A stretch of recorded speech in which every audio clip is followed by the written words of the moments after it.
Another award-winning, thought-provoking, action-packed edition of the Tony Basilio Show is coming up next. Tips are always appreciated here at TonyBasilio.com, home of the Tony Basilio Show.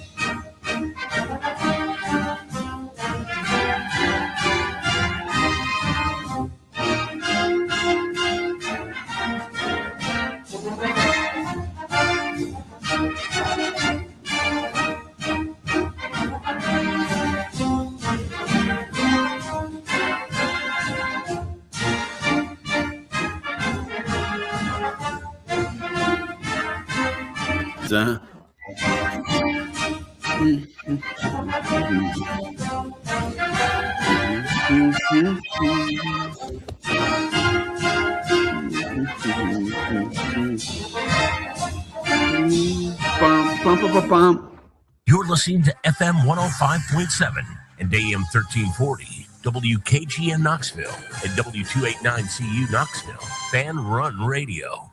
Hey, take a bow.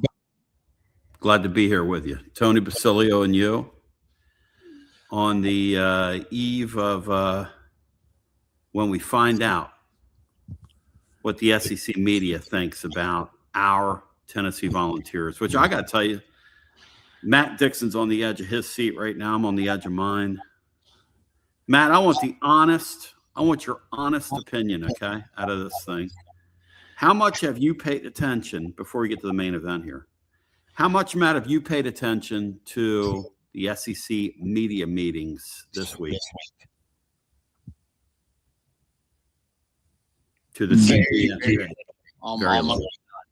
I've not watched any of the stuff live on the SEC network at all. Yeah. Yeah, it's pretty brutal. So we're live.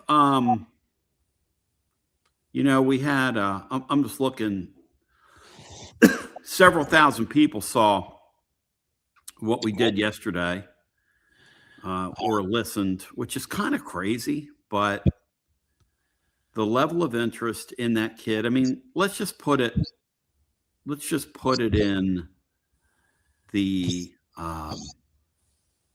way it should be put, okay? I'm muted now, sweetie. You can bring the camera up. We got to train me, Matt. I'm getting the hang of it here. But I'm muted now. I between me and her. So today on the show, we're going to talk we're going to look ahead to some opponents. Obviously, we're going to look ahead to some other things, but and the DGG thing, man, I'm wiped out after yesterday. That was so fun. And what's going on? I just took a nice long walk and feels like my throat's all froggy. But here we are. Matt, your thoughts on the DGG of it all? And as I was just talking to somebody a second ago that's followed this thing closely, Tennessee got a guy that 6 months ago was 97% crystal balled. 97% crystal balled to Ohio State. Now, I want you to think about that for a second.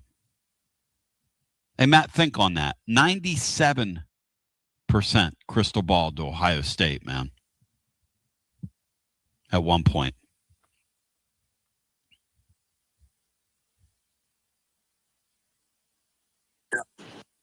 Yeah, they don't lose recruiting battles where they have an advantage for a long time, very, very often.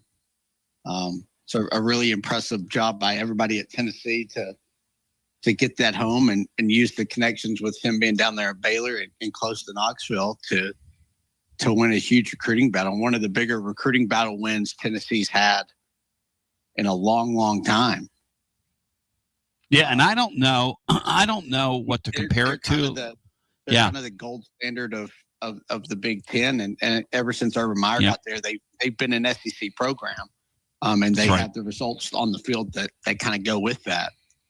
So they rarely lose recruits like that when they're locked in on someone and he's their top target. They just don't really lose guys like that very often. And their fan base did not take it very well last night. Like I was kind of looking around, and their fan base is not reacting. They're not responding to it, so to speak. There's something wrong with him. It is just really, really, really absurd. Today, Olin Buchanan's going to join us. In fact, after our first time out. And then Brian Matthews is going to give us his take on the with Auburn, who covers Auburn. We're going to look at a couple of future opponents on the roster. The Auburn game, Matt, is super sneaky. And the A&M game is kind of an opportunity for Tennessee, really, if you look at the schedule, because I've got A&M semi-penned in as a loss right now, but it is A&M. And you always have to remind yourself of that when you're facing A&M. There's always an opportunity, no matter how talented they are, or a little better than you are, whatever it is. But, they are what they are, right? Yeah, yes. Yeah, that's A&M finds a way to lose big games. By the way, the thing that's really fun and interesting about this upcoming season is I can't make any sense of it. It's upon us. I can't make any sense of this season. I have no idea I don't think any of us do. I think Georgia would be pretty good this year. And they've got the best coach. But I really think when you look at this thing that it's interesting to consider that the middle of the league, which is probably where Tennessee is, if we're honest about it this year, those teams are capable of beating any of those top teams in any given weekend in this league. So from that standpoint, it's turning into, I'm not going to say a mini NFL any given Saturday, but it's getting close to that. It really is. The disparity between those teams used to be a lot greater before the NIL era. And one other thing, the Ohio State people are talking about, well, it's absurd, like the numbers that have been published on this DGG thing. The numbers that have been published on this DGG thing, $2 million a year. Okay. I put in the blog today because I looked it up, and I talked to a couple people too. Generally, running backs in college are going to make somewhere between, if you're pretty good, $300,000 to around $1 million a year. I think Tennessee's paying this kid north of $2 million a year to get him. That's how they were going to get him. I mean, it's nice to say, well, I'm sure he wants to be involved. Okay, that's great. They bought him. So what? What do you think Alabama was doing all those years under Saban? What do you think Texas did with their roster when they went out and got Cam Coleman from Auburn this year? What do you think, he's down there because he likes burnt orange? The Ohio State fans are going, well, Tennessee bought him. Yeah. And what did you do? Hey, Matt, what did they do when they took that safety off when they built their super team a couple years ago that we had the unfortunate or the misfortune of going against in our playoff season? It's like watching the Phillies play the LA Dodgers. The disparity in those rosters back then. I mean, Do you feel badly, Matt, because we set the market on this guy and paid twice as much as most running backs make? Does that bother you at all, Matt? If this kid pans out, does that bother you at all, Matt? No, not at all, because it's all kind of legal now anyway. As long as you can manage that within your program and in your locker room and in your culture, there's not an issue with that. I mean, Texas Tech's been a great example of that the last couple of years. They've just been buying players in all sports to compete at the top of the deal, and it pays off. So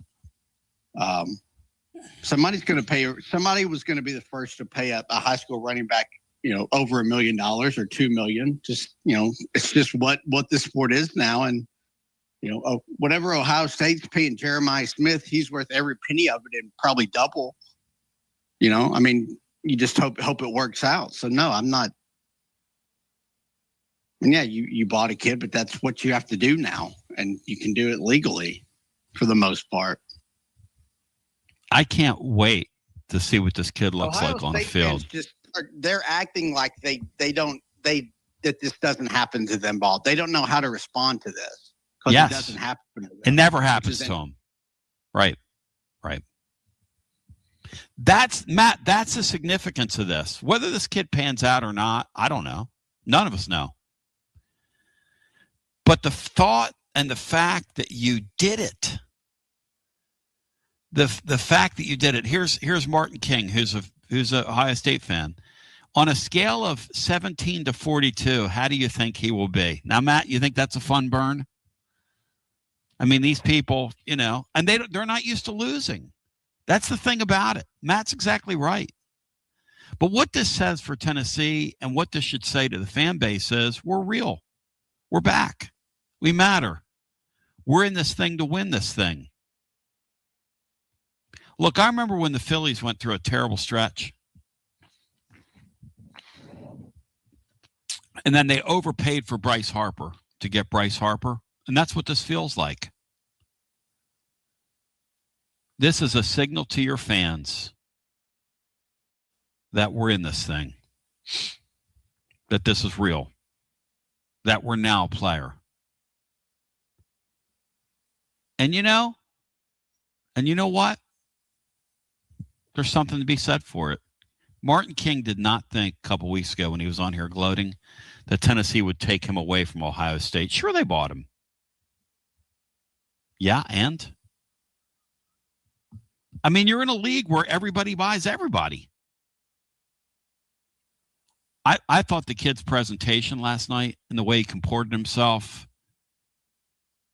after he got off the podium, I really think this guy's got a great chance to be a great player because he's not a clown.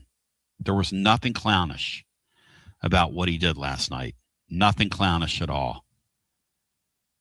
And you know what? I think that Texas A&M, who we're going to talk about on the other side, with Olin Buchanan from TexasAgs.com, I think they have a sneaky great coach there, Matt. The guy did a really nice job at Duke. The guy did a really credible job last season, actually doing something that counts. They did something they can put on a T-shirt there at A&M. And who knows? Matt, do you have them in the middle of a playoff chase this year at A&M? You think they're good enough to do that? No, yeah, absolutely they are. I mean, they were last year. They should be there. I think last year was year 2 for Mike Elko down there. Yes. So, yeah, and with the resources they have and the buying of players that they're doing, because they have plenty of resources down there if we're wanting to use the term buying players. Mm-hmm. I think they have a really talented roster. Now, how far they would go in the playoffs probably depends on Marcel Reed at quarterback, who I just don't think was good enough last year. They kind of maxed out what that team could be with him. But yeah, they're probably in the top 3 or 4 of the league going into the season because they have a returning quarterback of a playoff team. We're going to run it back on the other side with Olin Buchanan. Again, Brian Matthews is going to join. Also, we'll get you in there to talk about the significance of Tennessee turning and landing as the Eagle has landed. The Canadian Wildfire is now getting ready to set upon Knoxville, and that offense is going to be if this quarterback can play at all, that offense is going to be unbelievable next year. As we continue with more on the other side right after Life this. never stops moving. And between the 30-minute commutes, daycare pickups, weekly soccer practice, Tuesday night yoga, X number of coffee runs, and that weekend trip to grandma's, you're racking up the miles. What you need is a tire that can keep up. A tire designed for doers. A tire that's going to last. Like the exceptionally long-lasting Michelin Defender tire. With an 80,000-mile warranty and the safety and comfort you expect, you can forget all about the miles ahead and focus on getting to your destination or conquering your to-do list. Fleet Tire, I-275 exit 1B at East Woodland Avenue in Knoxville. That's Fleet Tire, I-275 exit 1B at East Woodland Avenue in Knoxville. Fleet Tire.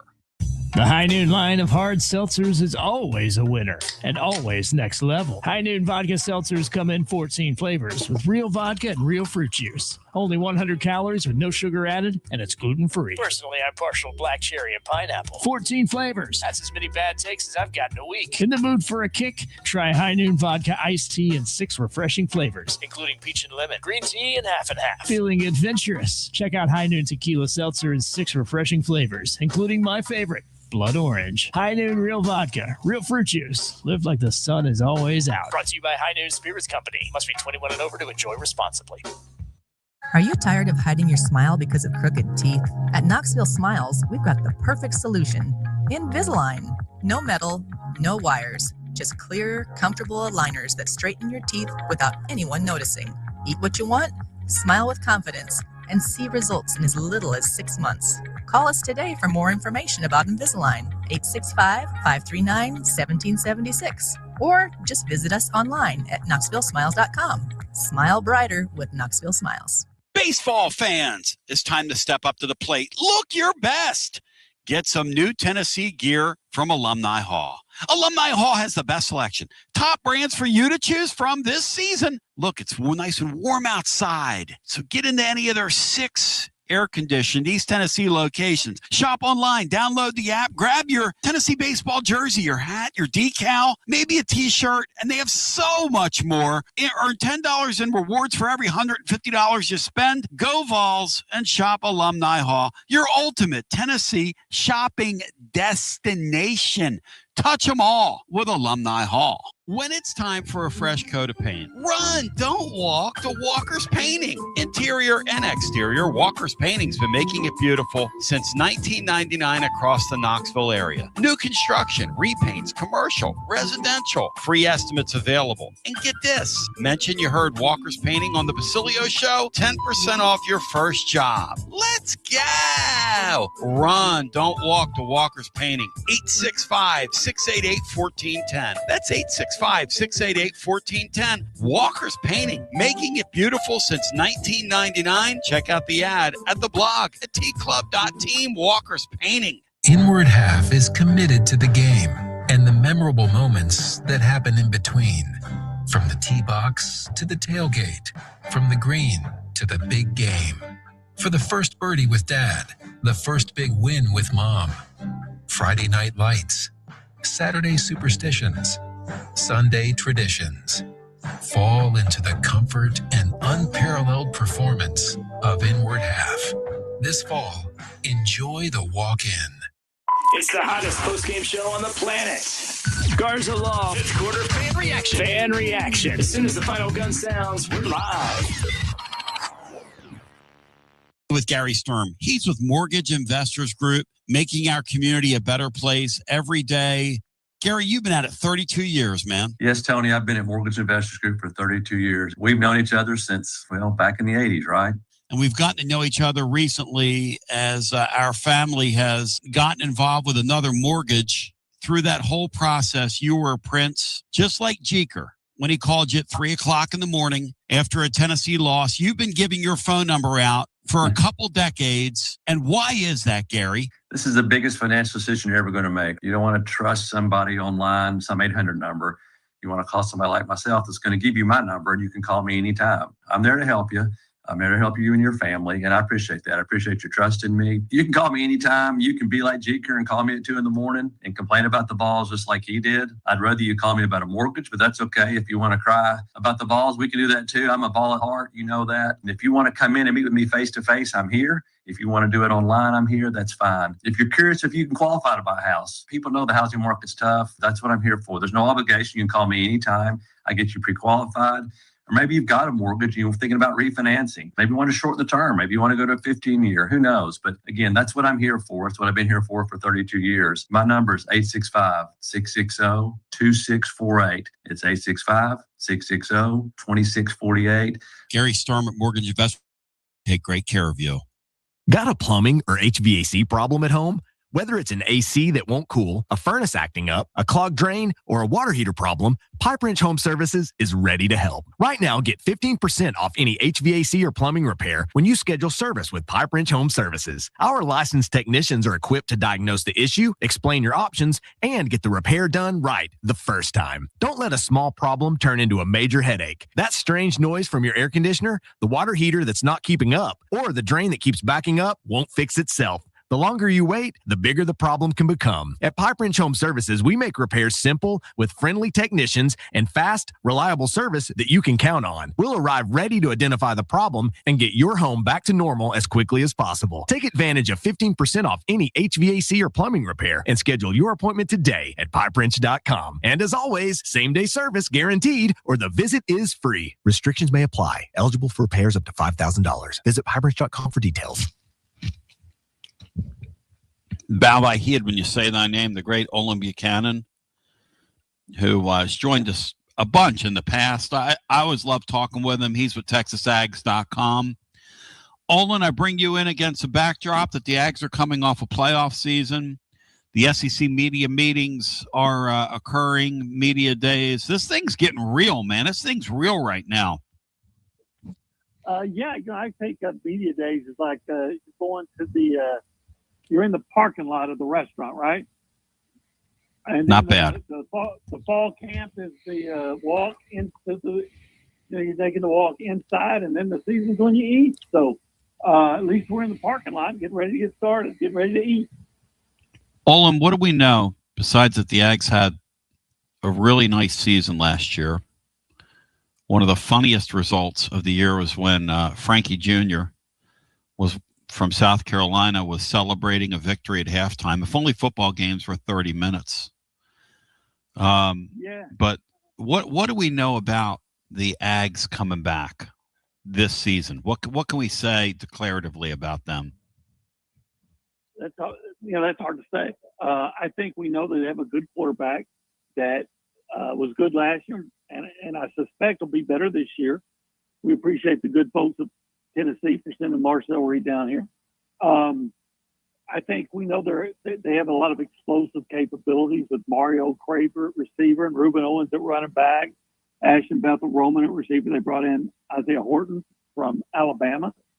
And Mike Gucko says they have the best secondary he's ever had in his 7 years at A&M. That said, we don't know about the offensive line because they lost 4 starters and they all went were all taken in the NFL draft. And the defensive line, they lost 3, and they were all taken in the NFL draft. So there's a big question there. If they find a way to be good in those areas, then this is a team that can be just as good, maybe even better than it was last year. But those are some big shoes to fill. The thing is, Elko has been so good at identifying talent. A lot of times under the radar or diamond in the rough time talent that he's brought in, and they've excelled from the transfer portal. That you give him the benefit of the doubt that he's going to be able to adequately replace those holes. But it's always a wait and see. We know that. He's an excellent coach. Look, he did a wonderful job at Duke. He's just a credible college football coach is what he is. He's very good, but he's extremely solid. And that piece of identifying players, I think, is a real hidden talent in today's game because, look, A&M, we know A&M's got as much money as anybody in the league. You know that. I know that. And we know that they're not afraid to spend it. But when you can take a 3-star player and turn him into a high 4-star player, you're saving money in the process, firstly. And secondly, that means I'm going to have more money to spend on my high ticket item. You talk about the rebuild offensive line. Let's park there for a second. That's something that happened to Texas last year, and it didn't work out. It's something that happens to some teams sometimes. And in this era, it can be difficult because your line has to gel. Is that a concern when you start looking at the early season schedule and you think about, obviously you get a week to work into on September 5 at Missouri State, but then the Ags will face Arizona State, which is a home game, but yet, kind of a tricky intersectional type game that we love seeing in college football. But then it really gets real when we have a trip to Tiger Stadium at the end of the month with LSU. This league, you find out pretty quickly in this league, don't you, what you have? Yeah, there's no easy roads in the SEC. A&M plays Kentucky the third game. So it's okay. It's Kentucky. Kentucky damn near beat Texas. Probably should have last year. You don't take anything for granted. If you overlook a team in the SEC, you're going to get beat. The bad teams in the SEC are good. So yeah, they got to get that new offensive line put together and get them to gel fast. But again, it's supposed to be hard.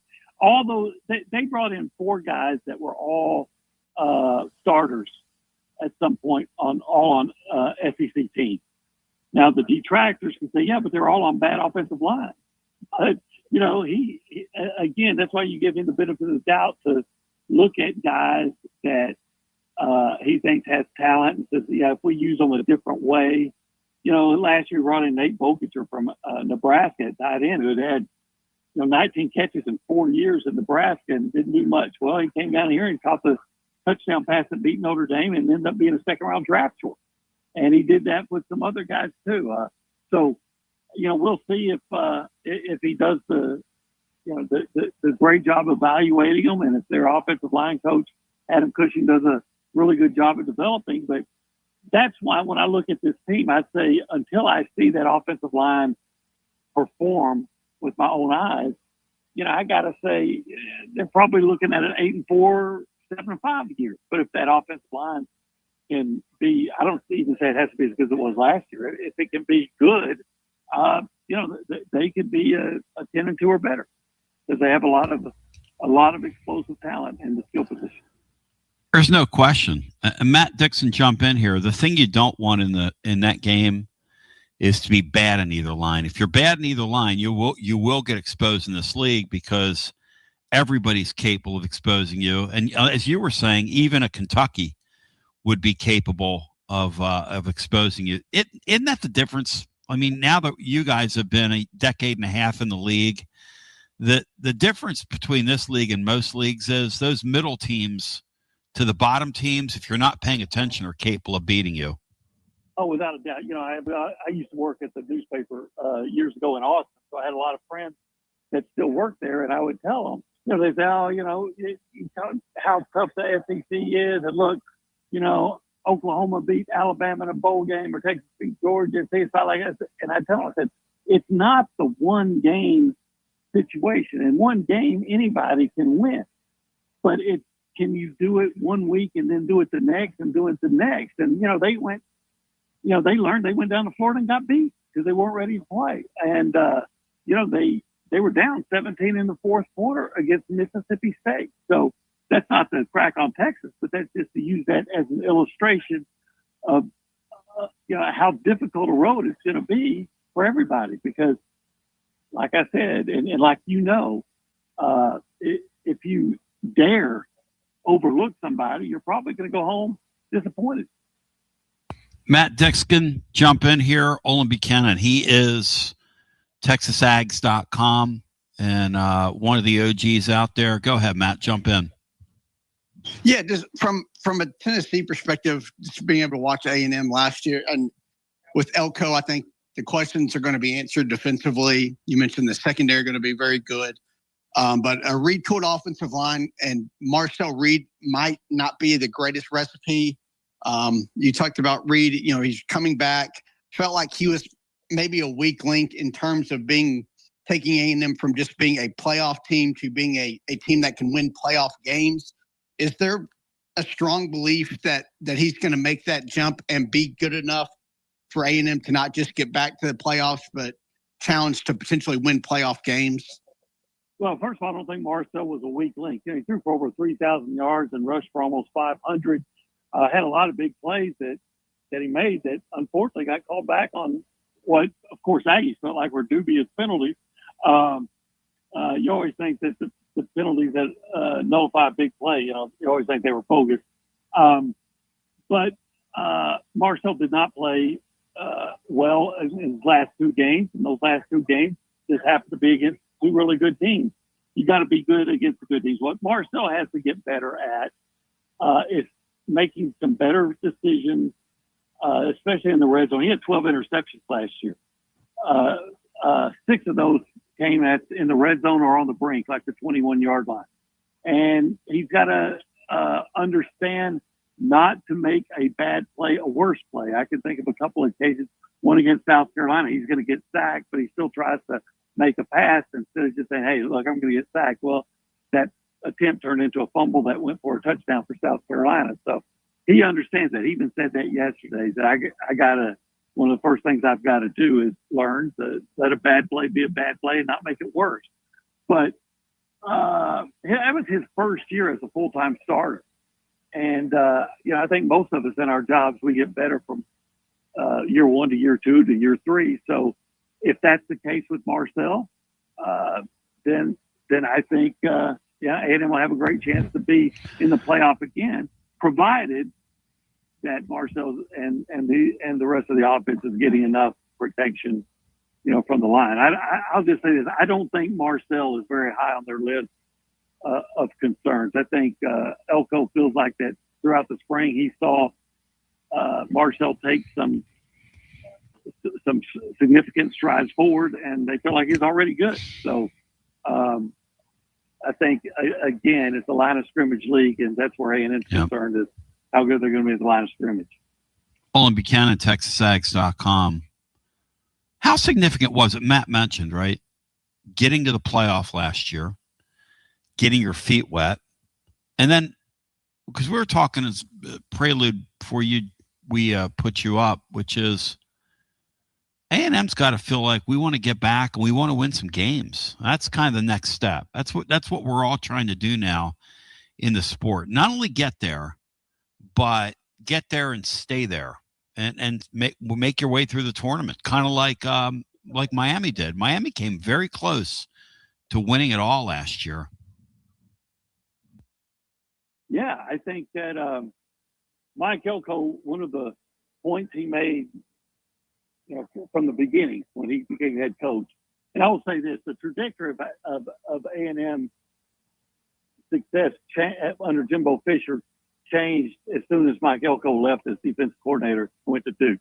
And since he's coming back, it started to rise again. And he said, look, A&M, it's not uncommon for A&M to have a great season. We've seen that. But they'll jump up and have a really good season and then typically would sink back down into mediocrity and 8-4 and 7-5. He said, my job is to get A&M to to have that great season, and it becomes a consistent thing, not something you look forward to maybe once every 4 years, but maybe 3 times in 4 years. And I know he feels like he's got a team that has the ability, if certain things come along. Of course, every team can say that, hey, we got ability if certain things come along, but he really believes that. So they've got to find that consistency. Don't want to be one-year wonders. I think everybody's going to look to Indiana. They got into the playoffs 2 years ago and lost. And there's but they got there. And then I think a lot of us might have even suspected they might take a step back last year. And instead, they just took 3 giant leaps forward and won the dang national championship. I'm not predicting a national championship for Texas A&M, but I'm saying they're going to look at Indiana and say, for some teams it's a process, and so let's try to continue a process here. I mean, how is he supposed to think? I mean, A&M's got an opportunity here. They've got getting to the playoff last year has got to wet that whistle. And look, they didn't handle the playoff particularly well last year compared to the team they have. But, Olin, that's a tough spot, man. When these kids first get to a playoff, when you first get that program there, that's a tough thing to deal with. That's why Miami's run last year was really impressive to me. Yeah, and that A&M Miami game, there are no moral victories. In fact, it's more frustrating. But that game was 3-3 with about 3 minutes to go, and A&M had the ball midfield. And you're thinking, hey, if they can go down there at least get a field goal. Now, both teams squandered opportunities to score in that game. The wind was really high, and it wreaked havoc with the kicking game and some of the passes. But that was a 3-3 game with 3 minutes to go, and then A&M gave up a long run, which was their Achilles heel on defense last year. They had the tendency to give up long runs. I think A&M's given up 40 runs of 20 yards or more over the last 2 seasons. It's been a recurring problem, and that's something they got to get fixed and trying to get fixed. But and even then, when Miami scored, as you saw, they went right down the field and got close to the 5-yard line and almost completed a pass. Big hit, knocked the ball loose, but that would have tied it on the play before the interception. So I think A&M, again, they look at it and say, look how well Miami did. You were talking about that roll, and it started even before they played A&M, but it really lifted off in the playoffs with that game at A&M. That was could have gone either way. And A&M thinking, maybe this year we can make that game go our way. It's a beautiful thing. Of course, we see the Aggies later in the season, which, depending on how the year goes, could be an interesting game. Anything else you'd care to add about the Aggies here on the way out? And Olin, it's always a pleasure spending a few with you, my friend. Well, they have a chance to be good. And it's really going to come right down to that offensive line play. I believe. Always does. I think they got the guys in place that can adequately fill up the losses they have in the defensive front. But we're just wondering about the O-line. If the O-line is good, A&M has will be. If the O-line comes together and is good, A&M should be a legitimate contender in the SEC race. Go ahead and provided yeah. No huge injuries. Like if Marcel gets hurt and you lose him for the season, that's going to change things. But as it stands right now, if the offensive line is if it comes together and it's good, then A&M could be as good as anybody in the conference. Hey, Olin, we see Texas early in the year, like third game of the year, fourth game. I'm a lot more afraid of it. I'm a lot more afraid of the A&M game than I am at Texas team. I think that's you look at Texas from 10,000 feet, and then you get up close to them, and you can kind of see that could be a wobbly year for them if that Ohio State game doesn't go well right out of the chute. Well, they're a lot like A&M, and they have some questions. Their offensive line, and they lost some really good players on their defense that they just assumed that they're going to be just as good, and that's not always the case. Linebacker Anthony Hill, they had an All-American cornerback that they got to replace, and a All-Conference safety, and I think another guy in the secondary. So, but they're going to be good. They have a good team, and I know that everybody in College Station will be rooting for the Vols. Oh, no doubt about it. Hey, listen, Olin, if you want, give your coordinates out, how folks can interact with you, read your work, and I appreciate your time. Oh, sure. Well, first of all, thank you very much for having me. I've enjoyed talking football with you. Oh, you're the man, buddy. Yeah, you can. We feel like we are the premier outlet for all things Texas A&M sports. So if want to give us a look, I'd appreciate it if you would. It's texag.com, just an abbreviated version of Texas Aggies, texags.com. You can follow us on Twitter or X, or everyone you want to call it at the same name, Texags. And I always like to sign off and remind everybody that America starts with A&M. Oh, America starts with an A and an M. Hey, thank you. I haven't heard that. Now, that's new. Happy 250. Hey, good talking to you, brother. Thank you. Hey, I enjoyed it. Thanks for having me. Yeah, our country's 250 years old, and I've been here for, it feels like 125 of them, so half the time anyway. Hey, Matt, so we get a commitment from this kid, right, yesterday? Shouldn't that bring, like, happiness and joy to Big Orange Country? Wouldn't you think that'd be a unifying thing that's occurred? It should bring some, yes, but not. If you're going to refer to your YouTube chat, you're watching it. You have to be miserable to be in that thing. How freaking idiotic are some of these people that are in that chat, arguing and fighting? I go in there and I'm like, surely they're going to be celebrating, and they're just in there fighting about this kid committing as to whether or not they overpaid, and it's a waste of money, and you don't celebrate Heupel the same way you celebrate Rick Barnes when Rick Barnes overpays for players, and all these people keeping score with each other for past things people have said. I mean, Matt, what are we doing here, man? What are we doing? I don't keep up with the YouTube chat like you kind of have to. They would get on my nerves.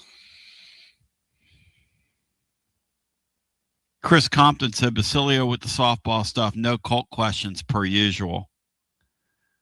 I'm just trying to get a sense from Olin as to where their team is. Matt, anytime about the cult, you want to talk about the bonfire? What are we doing? Hey, Matt, anytime that you replace that many people on your offensive line, it's a dangerous deal. You know, just is, and that's what gets people. Florida State a couple of years ago, the year they cratered, they replaced all those defensive linemen. They lost that Verse guy, first of all, but then their offensive line, even in that league, was substandard, and they got cratered. But you bring up Reed. Yeah. Reed's interesting, man. Yeah.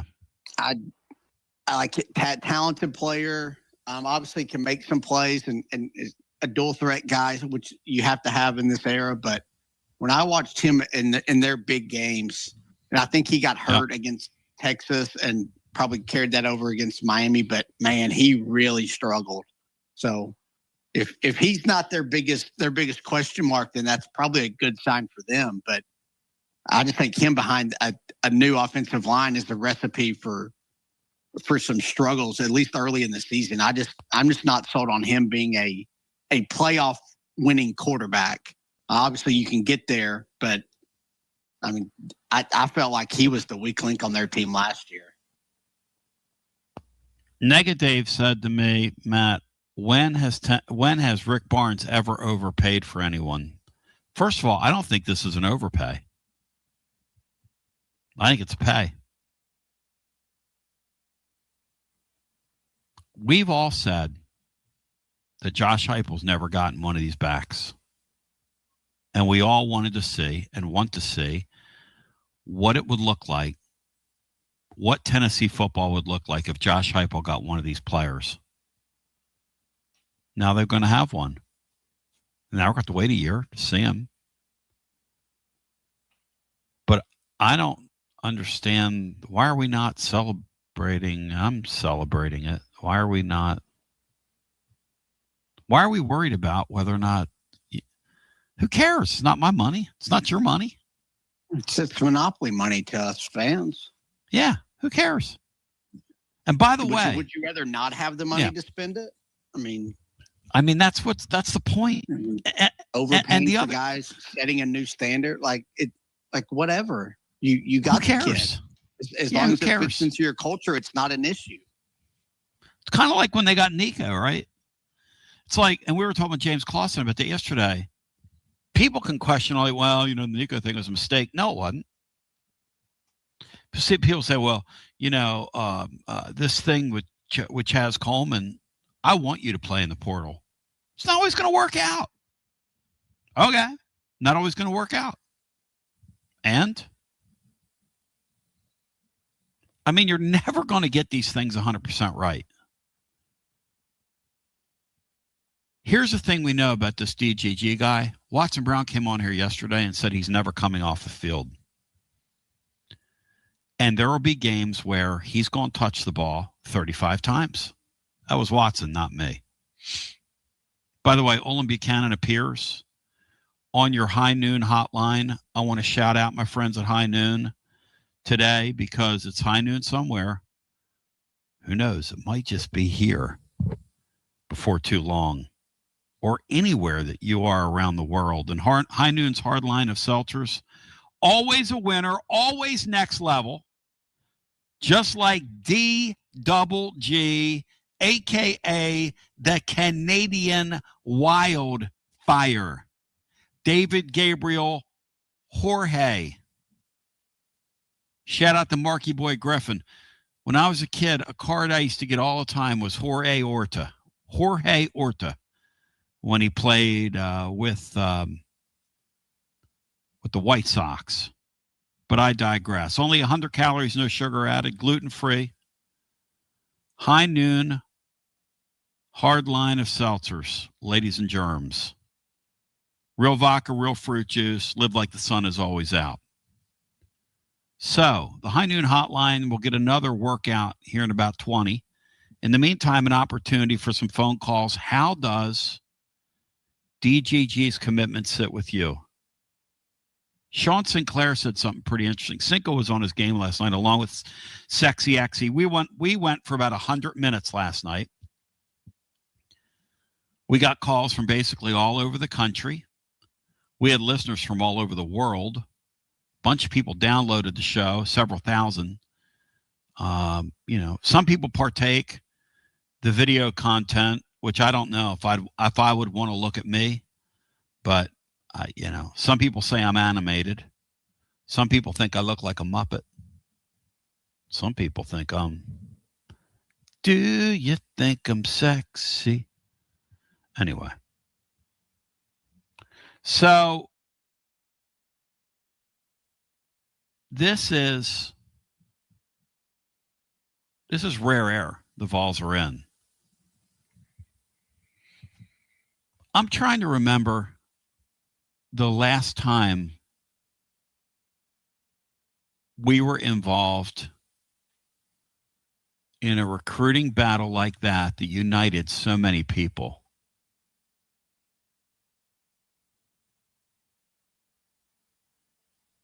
I don't know that I can remember that. What's unique about this one is, and we were talking with James Clausen from Spire yesterday, which was interesting, by the way. Go back and hear that if you missed it.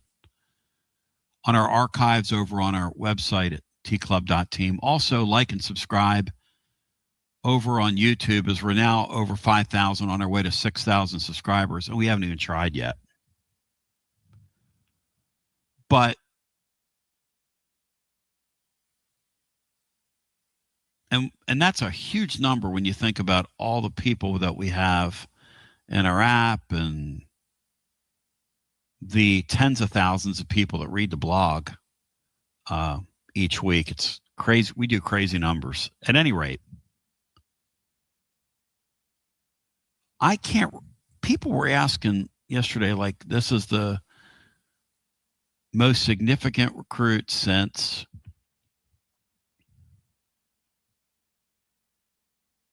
it might be Peyton Manning in 94 for me.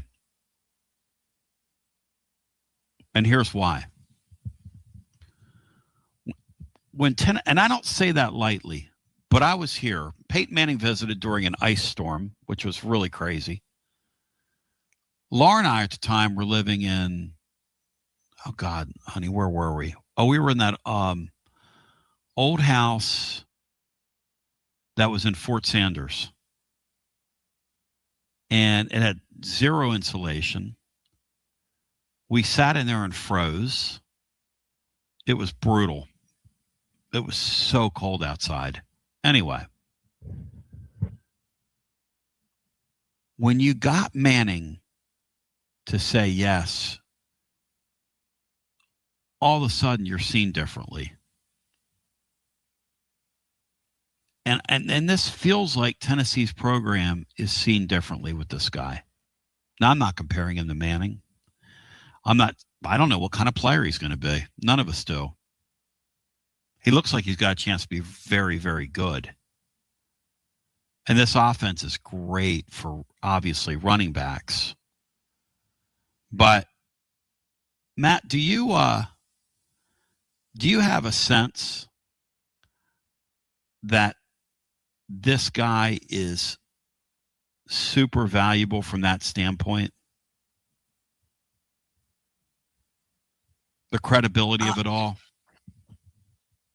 Yeah, and I think it's just kind of how you went about the recruitment and how Ohio State was just long believed to be just the obvious landing spot in the favorite, and you kind of came from behind to you didn't steal him, but you came from behind to win a recruiting battle against an elite program. Like, that's what's really kind of unique about this deal. A lot of times it feels like Tennessee gets a commit and you have to like hang on at the end. Whereas this one, you kind of came from behind to win it. And it's a 5-star running back, elite guy, has a chance to be very special. So I do think from that sense, there's a lot of credibility there. He's not a quarterback, so it's hard to say it's like a program changing thing. Like, I still think, even though it didn't work out, I think getting Nico and what that sent was more important to the program, because that was early in Heupel's tenure. You still, I think, had some of the Pruitt NCAA stuff hanging over the program at that time, and you kind of went all out and said, hey, we're going to compete in this NIL era, and here's what we're doing. And you go out and get a high-level quarterback, even though it didn't work out, and there were some yellow flags along the way that we kind of glossed over. But I still think Nico's recruitment was probably more important to the program. But maybe now that you're kind of an established program again, this is really significant. And again, it's how you did it and what went into winning a recruiting battle against Ohio State for a kid that they had been recruiting for 5 years and was their like number one target. Like, I think Columbus said they never even had a fallback from this, because they don't lose guys like him, and you went and got him. And I think that's what's really significant to me. And hopefully you can win more recruiting battles like that going forward against other programs for other elite players, because that's ultimately what you need to win playoff games. It's also a signal that agents now, the era is different, but it's a signal to agents that if you want somebody, you'll pay for them. That's a big deal. I'm a hockey fan. My Flyers signed a guy to an offer sheet to Anaheim. Anaheim matched it. But the Flyers are seen differently now. First of all, you got an elite player to sign an offer sheet with you, whether you got him or not. But the second thing is, you got an elite player yesterday to say no to Ohio State at a position where they've minted NFL guys. They've minted them. We all were saying, running up to this thing, nobody was going to blame this kid if he chose Ohio State. And Tennessee still got him. Now they paid him. And they set the market. And I got to say that he's making more money than I thought they were going to pay him, but who cares? Again, it's not my money. I don't care. And there is no salary cap. That's the other thing. There's a misconception out there that all you have is the $15 million. There are teams in this league spending $50 million. Tennessee spent around 35, 36. Yeah, and who cares? Spend it. Back to the phones we go. Greg, you're in Columbia. Welcome in, brother. Hey, Tony. Good to talk to you, brother. Hey, good to hear your voice, man. Hey, hope you're doing well, and your lovely wife was real nice on the phone too. So I guess she's a sweetie. Yep.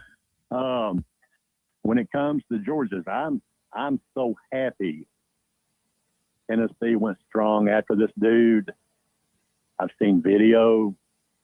He's a Tennessee guy, and his main comment when he announced yesterday was he chose Tennessee for one reason. His family would be easily be able to watch him come to the game up the interstate in Chattanooga. That's what Tennessee needs to focus on from now on out, is get kids in the state who are awesome like him. He's a beast. And, you know, longtime Tennessee Vol fan that we are, we remember all the beasts that Tennessee had in the backfield. Then they went to all these flashy guys, not much weight, can't really run over anybody. But you go back to Reggie Cobb, you go back to Jamar Lewis, just two that come off the top of my head right now. But those guys, you can't arm tackle them guys. And I hope with this pick and this commitment, I hope Heupel continues to look for the big dudes for the backfield. That's going to help Tennessee out so much more to the original guys that we used to see on the field for the Big Orange in the backfield that can run over somebody. I've seen some runs that this kid made in high school, and they played great teams in high school. Yep. And he went down the field in one run I saw, and I guess he broke 5 or 6 tackles and went about 60, 70 yards for a touchdown. And the kid's unbelievable. I can't wait to see him on the field. Now his family is from Canada, Greg, and so one of the things they negotiated is Tennessee's going to pay the expenses of that family to fly to and fro. I don't think it's going to be like a Nico deal where you have to have 3,000 plane tickets, but you know, just as an observation. How big is the jet? Yeah, poor Nico. Nico had to have an armada of airplanes, but yeah, he's and the interesting thing is if he got this kind of money in Canada, he would get hammered with taxes. Because you're in a no income tax state in Tennessee, this kid's going to keep a lot of his money. That's another selling point for playing in this state, by the way. Yeah, no state income tax. Yep. Trying to rip people off like all these states have. Oh, I misunderstood that. I thought a lot of his family lived in Chattanooga. So no, he's a Canadian wildfire. He blown in here. Oh, I missed that. Sorry about that. But anyway, evidently he was talking about what you just said. They'll be able to watch him easily because Tennessee's going to help them. Yep. Yeah, and I appreciate you. Thank you. I don't know. Thanks, Greg. I don't know geography-wise. I mean, Columbia, Ohio. Columba, from where that kid is from in Canada, can they get in a car and drive there? I don't know. But they don't have to worry about that because they got the bell at the ball in their family. Know what I mean? You feel me? 865-200-5402 if you want to get in the mix with us. My name's Basilio.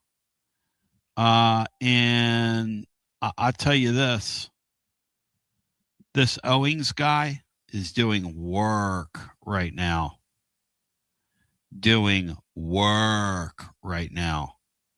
And I mean work. Going to be really, really interesting. 865-200-5402. So, this is fun. This is fun.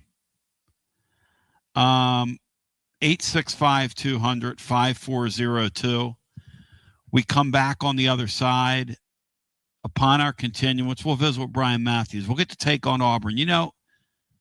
Hey, Matt, Auburn is really one of those sneaky games on Tennessee's schedule because you can't lose that game if you have designs on having a meaningful, kind of prosperous season. You lose that game, you can go 7-5, I guess what I'm trying to say. Yeah, I would not advise losing that game. And still go 9-3. It's just the game on the. I think you lost at Arkansas the year you went to the playoffs. So it is just kind of one game. It's a game that from the fan base's perspective, because it's against Conrad Golish in his first year, that the optics of that would look really bad, and it's at home. So yeah, from that perspective, yeah, it's a game you definitely need to win. But it's not the end of the world if you happen to lose that. I mean, what if you lose to Auburn, but you're coming off a Texas win? That's a trade I think you'd make, right? No doubt about it. I do agree. Your point is right. That it is a game that you need to make sure you win to have the kind of season you're expected to have, unless you pull a couple of upsets.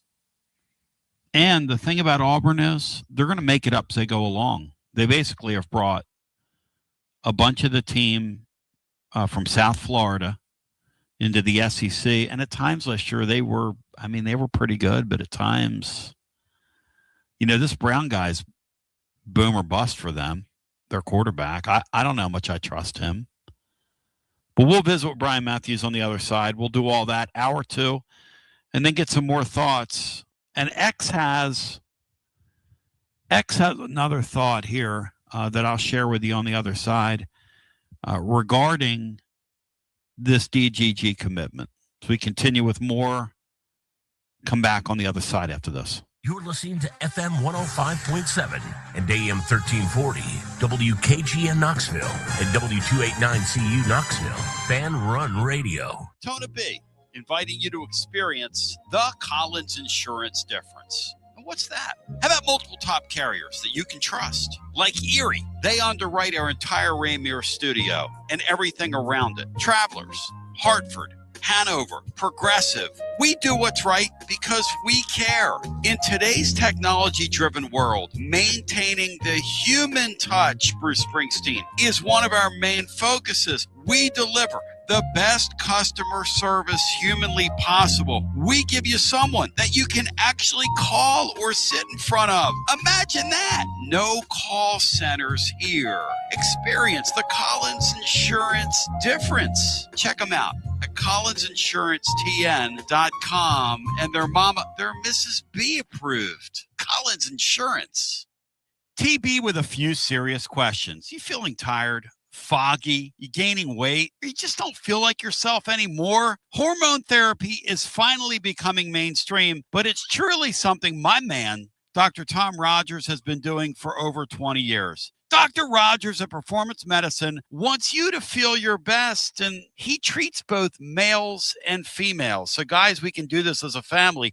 At Performance Medicine, hormone therapy is personalized to you. If you're dealing with hot flashes or mood swings or low energy, decreased libido, fatigue, muscle loss, stubborn weight gain, it might be time to find out what your body really needs. No shame in this game. You can do something about all the above. Performance Medicine offers customized hormone treatment plans based on comprehensive lab testing with options like pellets, creams, patches, oral medications, and injections. The goal is simple.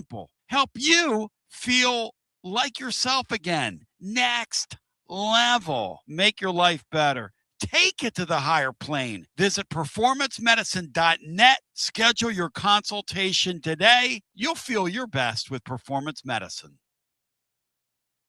Big news, Basilio family. Get ready because the 2026 Knoxville real estate market is officially shifting into high gear. All signs are pointing toward a record-breaking year, and the energy across East Tennessee is absolutely electric right now. Whether you've been dreaming of finding that next home, looking to capitalize on your current equity, or ready to dive into the investment world, the timing has never been better. Having a game plan is the key to winning in this fast-paced market, and I'm ready to help. Give me a call, Jennifer Morris, at 865-694-5904, or reach out at nextmovesmokymountains.com. That's nextmovesmokymountains.com, and go Vols. Basilio here with the great Chad Stockton of FC Alliance. And Chad, I can hear it in the background, brother. It's World Cup season, and you guys are in the middle of it. Talk to me.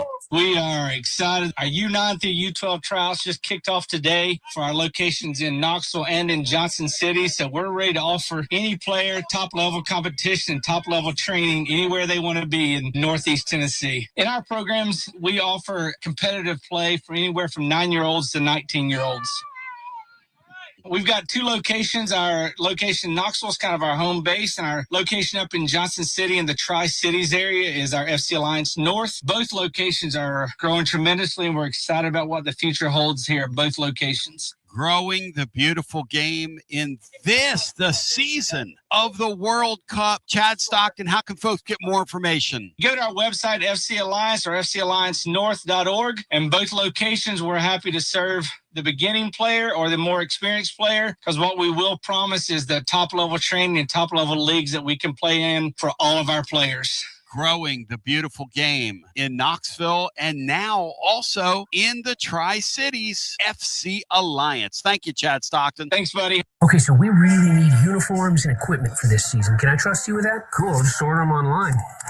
What? Yeah, I'm going to hop online and I'm going to get them ordered. Hold up, that's not a good idea. We shouldn't just spend money on some random online retailer, okay? I mean, it seems pretty convenient. Trust me, it's a terrible idea. Let me simplify this for you. SM Athletics. Okay, how do you pronounce it? SM Athletics? They're the go-to for uniforms and equipment, whether it's for universities, high schools, youth leagues, you name it. So why wouldn't you rather go with professionals who can guide us through the process, design the perfect uniforms, and deliver the best equipment? Yeah, I guess that makes sense. What's the name again? SM Athletics. Right. It's definitely smarter to go with a company that emphasizes customer service, fair pricing, and, of course, excellent products. Exactly. So, yeah, I guess it's settled then. For uniforms and equipment for all sports, it's SM Athletics. When a dangerous, overgrown, or storm-damaged tree is threatening your home, your car, or your family, don't risk it. Call ECR Total Landscapes, your local tree-cutting experts. From precision tree removal and trimming to emergency storm cleanup, ECR Total Landscapes has the equipment and the experience to get the job done safely and efficiently. Call today to set up your free estimate, 865-384-2012, or just go online to ecrtotallandscapes.com. Preparing food for a big gathering can really take it out of you. That's why you need to call Calhoun's and check out their selection of party platters. Whether you're hosting a party for the big game, a reunion, or just an everyday gathering, a Calhoun's party platter is next level. Choose from Calhoun's always excellent chicken tenders, fly with Calhoun's wings, or boneless wings with a variety of dipping sauces, award-winning next-level melt-your-mouth barbecue ribs, or delicious spinach artichoke dip, or get one of each. Plus, if you're doing burgers or sandwiches, Calhoun's has lots of side dishes like spinach Maria, baked cinnamon apples, Smoky Mountain baked beans, or creamy coleslaw, available in pints, quarts, and gallons. And to finish things off, pick up one of Calhoun's great desserts to go, including homemade cheesecake or key lime pie. Calhoun's, simply your go-to party headquarters. With 9 locations all over East Tennessee, you can order online and just pick it up. Calhoun's, one of the Copper Cellar family of restaurants, along with Chesapeake's, Copper Cellar, Corner 16, Cherokee Grill, and Smoky Mountain Brewery. Eat local, eat good. Only 3 homestands remaining for your Knoxville Smokies. Some of the best promotions are still to come. Join us next week for a jam-packed week with all-you-can-eat Wednesday, Knox Vegas Thirsty Thursday with half-off draft beers. On Friday, let's continue the fight against breast cancer by painting the park pink. Saturday, we honor one of the founding members of the Negro Southern League, the Knoxville Giants. And Sunday Fun Day to end out the week. Get your tickets now at SmokiesBaseball.com. Knoxville Smokies. Nothing makes you realize how much you rely on your air conditioner like a scorching hot day in East Tennessee. You want more than a technician. You want someone you can trust. Schedule Pipe Wrench's $79 AC tune-up now because the heat is here. Our certified technicians inspect, clean, and fine-tune your HVAC system to help it run efficiently and reliably while reducing the risk of breakdowns when you need it most. And while we're there, we can also recommend ways to improve your indoor air quality for cleaner, healthier air throughout your home. For more than 20 years, homeowners across Knoxville, Maryville, Oak Ridge, and surrounding communities have trusted Pipe Wrench Home Services for dependable comfort. And with our same-day service guarantee, you won't be left waiting when comfort matters most. Schedule your $79 AC tune-up today at pipewrench.com. Same-day service guaranteed, or the visit is free. Offer valid on standard systems only. Visit pipewrench.com for details. Basilio here with my buddy, Connexial Kristen.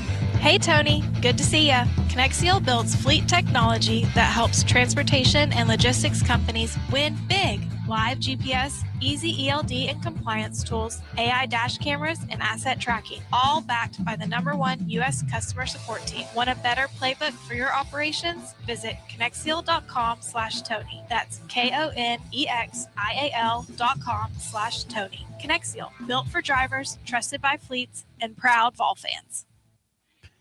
TB, back with you. It's kind of incredible when you think about this era that we're living in. Auburn is a brand new football team. Now, I don't know what to say. They got like 60 new players.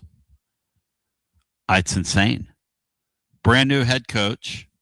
Brian Matthews joins now on 3. And we bring Brian in against the backdrop that he's going to need you're going to need like a roster you carry around with you full time here, Brian. Welcome in. Yeah, I do, and I'm in the car right now, so I hope I remember all the names I need to. But yeah, it's been a crazy 6 months, you'll say, just the portal and the coaching change. I guess it's been 7 or 8 months now, and just so much turnover. But this is the part of college football today. It's changed so much since I started back, 26 years ago. Yeah, you've been doing what you're doing long enough to know better.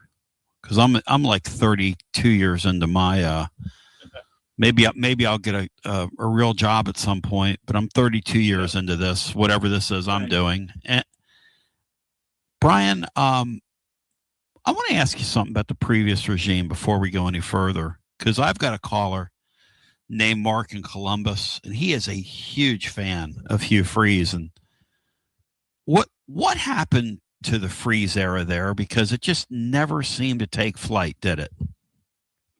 It did not. I think the biggest problem there was he didn't bring in a good enough quarterback to play at this level. Right? He just had a couple of misses there. The guys he brought in just weren't quite good enough. And I think Peyton Thorne was a solid quarterback, but he had his best season at Michigan State when they had a great running game. They could run play action. That's kind of what he did, and that's not what Hugh Freeze wanted to run at Auburn. And he didn't find at Auburn, but he wasn't a great quarterback in the system. And then Jackson Arnold just, really struggled to handle pressure and to be able to think on his feet in the pocket. It just was not going to work out at all for him.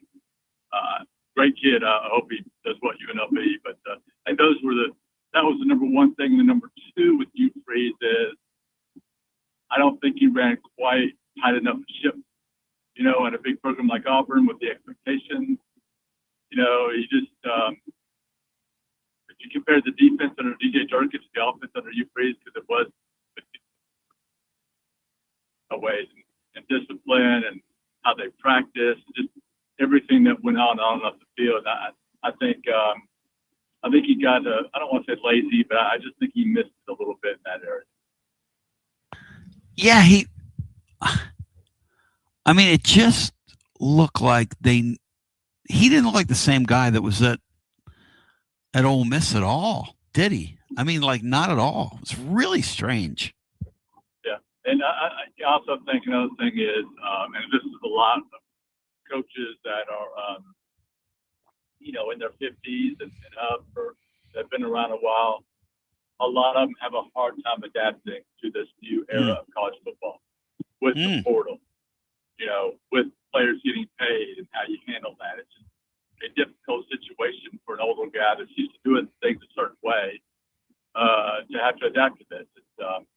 I think he had to be kind of pulled and dragged through this era, and that can, cause some setbacks. So when you're trying to run a program like ours. Joined on the program, we've got a special guest joining us on your High Noon Hotline, Brian Matthews. He covers Auburn for On 3, and we talked about all those new players. Obviously, though, a bunch of them aren't new to the man we call Comrade Golish, who was really, really, really, really good here. His offense was really cooking when he was here, but he's bringing a bunch of guys with him from South Florida. How do you think those guys perform in the big bad Southeastern Conference? I think that's really going to go a long way to determining if Auburn is a team that can, break out of this cycle of 5 straight losing seasons or win 7, 8 or more games. Big part of it, especially offensively. I think it was 13 players he brought over, 11 on offense. I'll bet that right. Yeah. But, quarterback Byron Brown, obviously, is a big one. Threw for over 3,000 yards, rushed for 1,000 yards, had 42 touchdowns total last year. If he was able to do that in the SEC, Auburn's going to be a pretty good team. But that's a big if, right? And then they basically brought over his entire receiving core for the most part. So, I think Auburn's top 2 or 3 receivers are going to be USF transfers. They brought over one of their running backs, although, Auburn's got Jeremiah Cobb back, who's an all-SEC type running back. And then the offensive line has to kind of be rebuilt from the bottom up. They only returned 3 scholarship players, so they had to bring in, I think it was 9 transfers of 5 freshman signees. So that's a big issue there too. But you look at them in spring, and of course I did. The receivers are all big and fast. The quarterback is big and can throw it, although, I think he's going to be a little inconsistent with his accuracy. If you've seen him play, he has kind of a wind-up throw where the ball kind of holds the ball back, where it could be a target, I guess, for those edge rushers if they get their hand in there and knock it out. So that'll be something to keep an eye on. I don't think the coaching staff is more concerned about this as opposed to maybe fans who see it for the first time. But we'll see. But that'll be really big. You can go back to Indiana, right? I don't think Auburn's going to be Indiana, but they had a bunch of players that nobody heard of that turned out to be pretty good players. And I certainly, I think that's probably an exception, but I certainly think that is an important area to watch for Auburn. Does Golish get a year 0 from that fan base? Or do they start keeping score right away? Because this is really a huge rebuilding job that he's coming into here. And Freeze really sort of made a mess. Yeah, I'd like to say he does, but I'm just not sure that coaches get that anymore in this time and age of college football. I just don't, especially when you see the success other coaches have had at other programs, even when it is a rebuilding job. So I think that's tough. But I think he's sort of laid the groundwork for, hey, I'm not here to promise a certain number of wins. I'm just here to change the culture here to be more of a hard-nosed type team, and I think Auburn people have bought into that. But of course, they haven't started playing games yet. So I think Auburn wants to see him be more competitive, especially on the road against Georgia and Alabama, where Auburn is getting blown out pretty consistently at those places over the last 15 to 20 years, really, which is, not what Auburn aspires to be, that type of team. And I think they want to see him, start winning more games at Jordan-Hare. I think it was 1-7 at Jordan-Hare last year, if I'm not mistaken, which is crazy. I mean, that place has had, I don't know how many straight sellouts, maybe 20-something, 21, 22. And the fan base is there. They're getting the support. That place is still a really tough place to play. The same place that, the number 1 Floridas would go to back in the aughts, right, in the early 2010s and get beat. The same place that Auburn used to beat Alabama back in the day in. and they've come close, I know, in the last 7 or 8 years, but it hasn't happened. But the teams have just not been good enough. So I think everybody that goes to these games to support the teams pays all this money for players and for parking and for, tickets and all that stuff, is just ready to have a winner out there on the field. Yeah, it's a really strange era to hear you talk about Auburn in that vein, but that's kind of what's occurred. The other thought I have about Auburn, just from a more of a macro thought, is they've got an opportunity in this NIL era.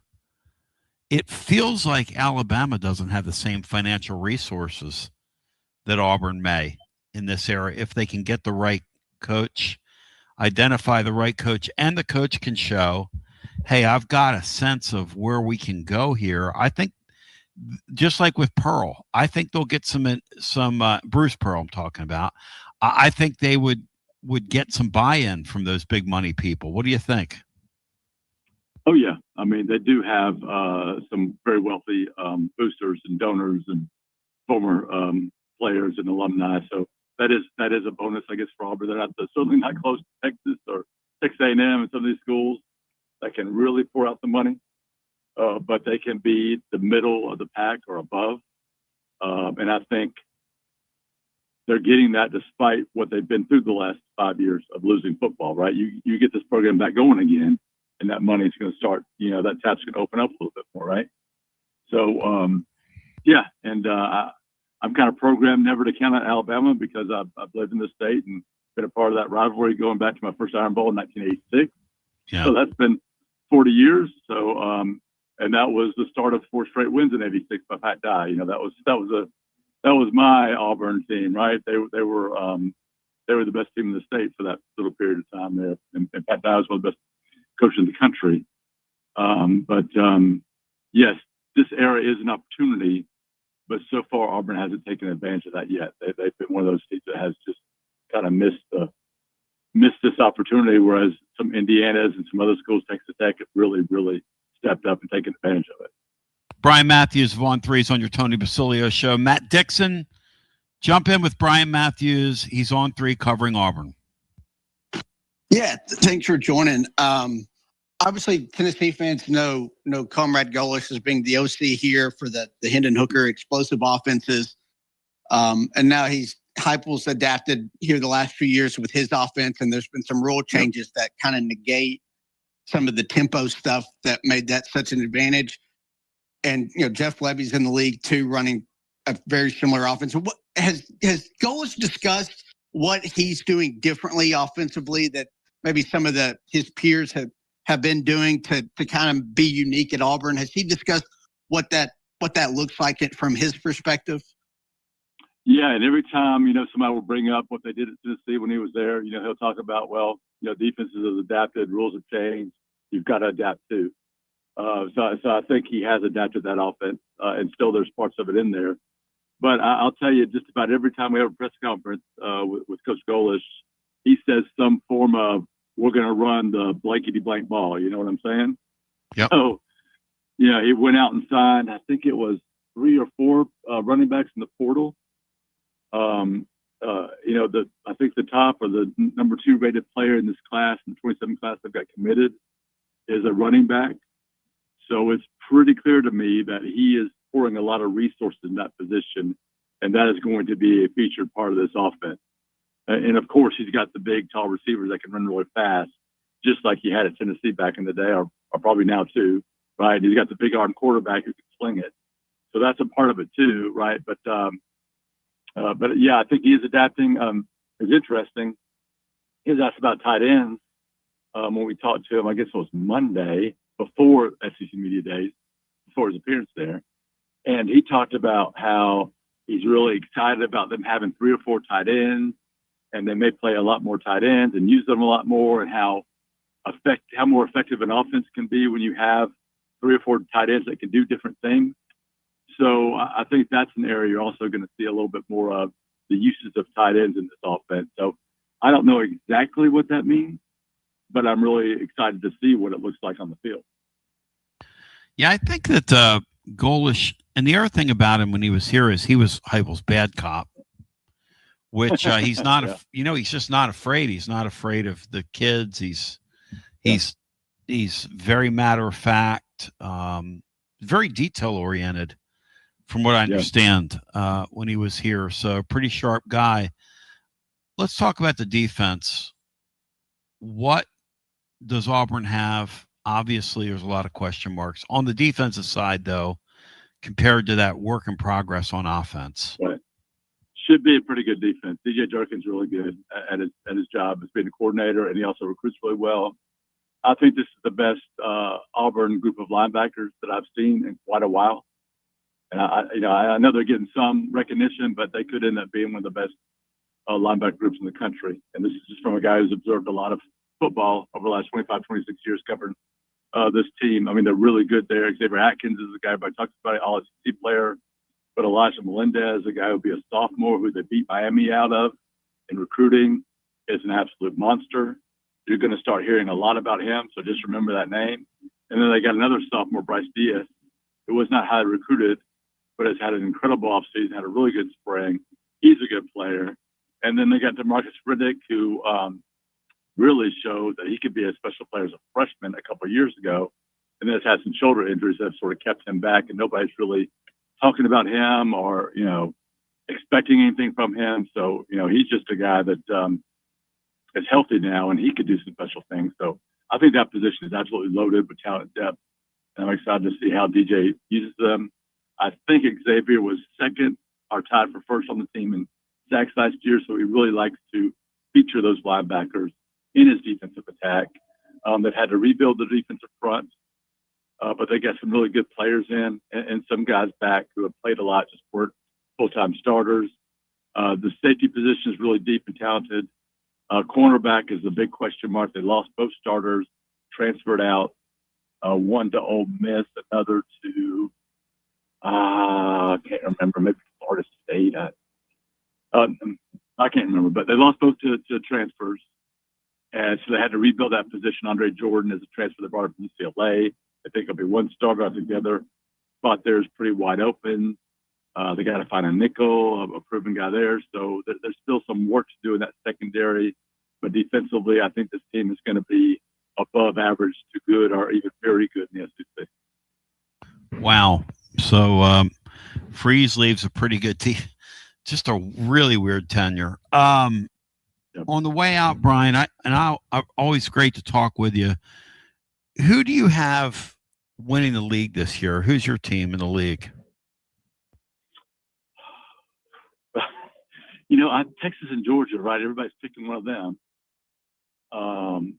And I guess Georgia did win it last year, right?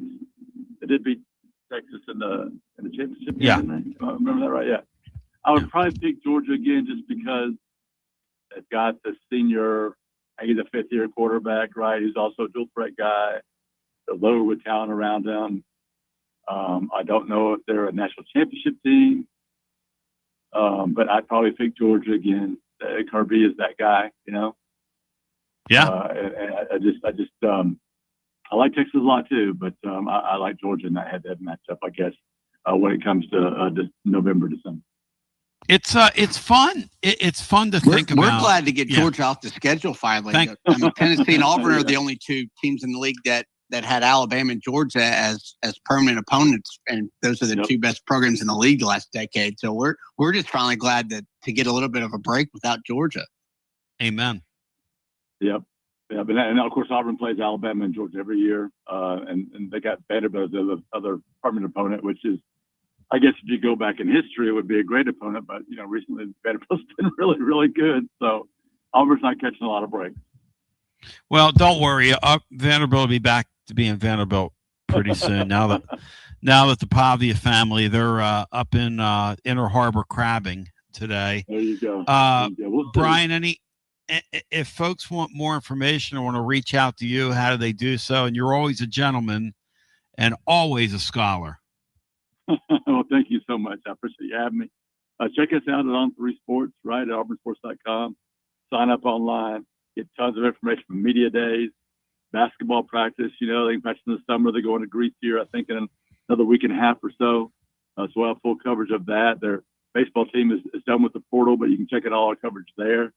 All that more, auburnsports.com. Follow me on Twitter /X at BMattAU.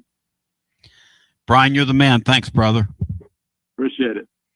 On the other side, 865-200-5402. If you want to get the hunt and in the mix with us, we would love to talk with you, as now we're going to be wide open for you as Brian Matthews appears on the High Noon Hotline. And remember, it's noon somewhere, and with these warm weather months, oh man. And then football season right around the corner. Stock up, stock up, stock up, because High Noon Hard Seltzer, always a winner.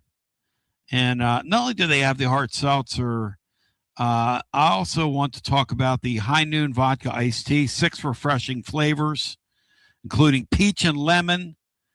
They have green tea, half and half. And if you're feeling adventurous, High Noon Tequila as well, 6 refreshing flavors, including blue orange. Brought to you by your High Noon Spirits Company. 21 and over, enjoy responsibly. Your thoughts on the DGG commitment, your thoughts on what we've talked about here. Hey, Matt, somebody in the comment section just had a really good point. You can close your eyes and see that Auburn game is going to be a pretty intense football game. I don't think that pupil wants to lose to teacher, and I don't think teacher wants to lose to pupil, Matt.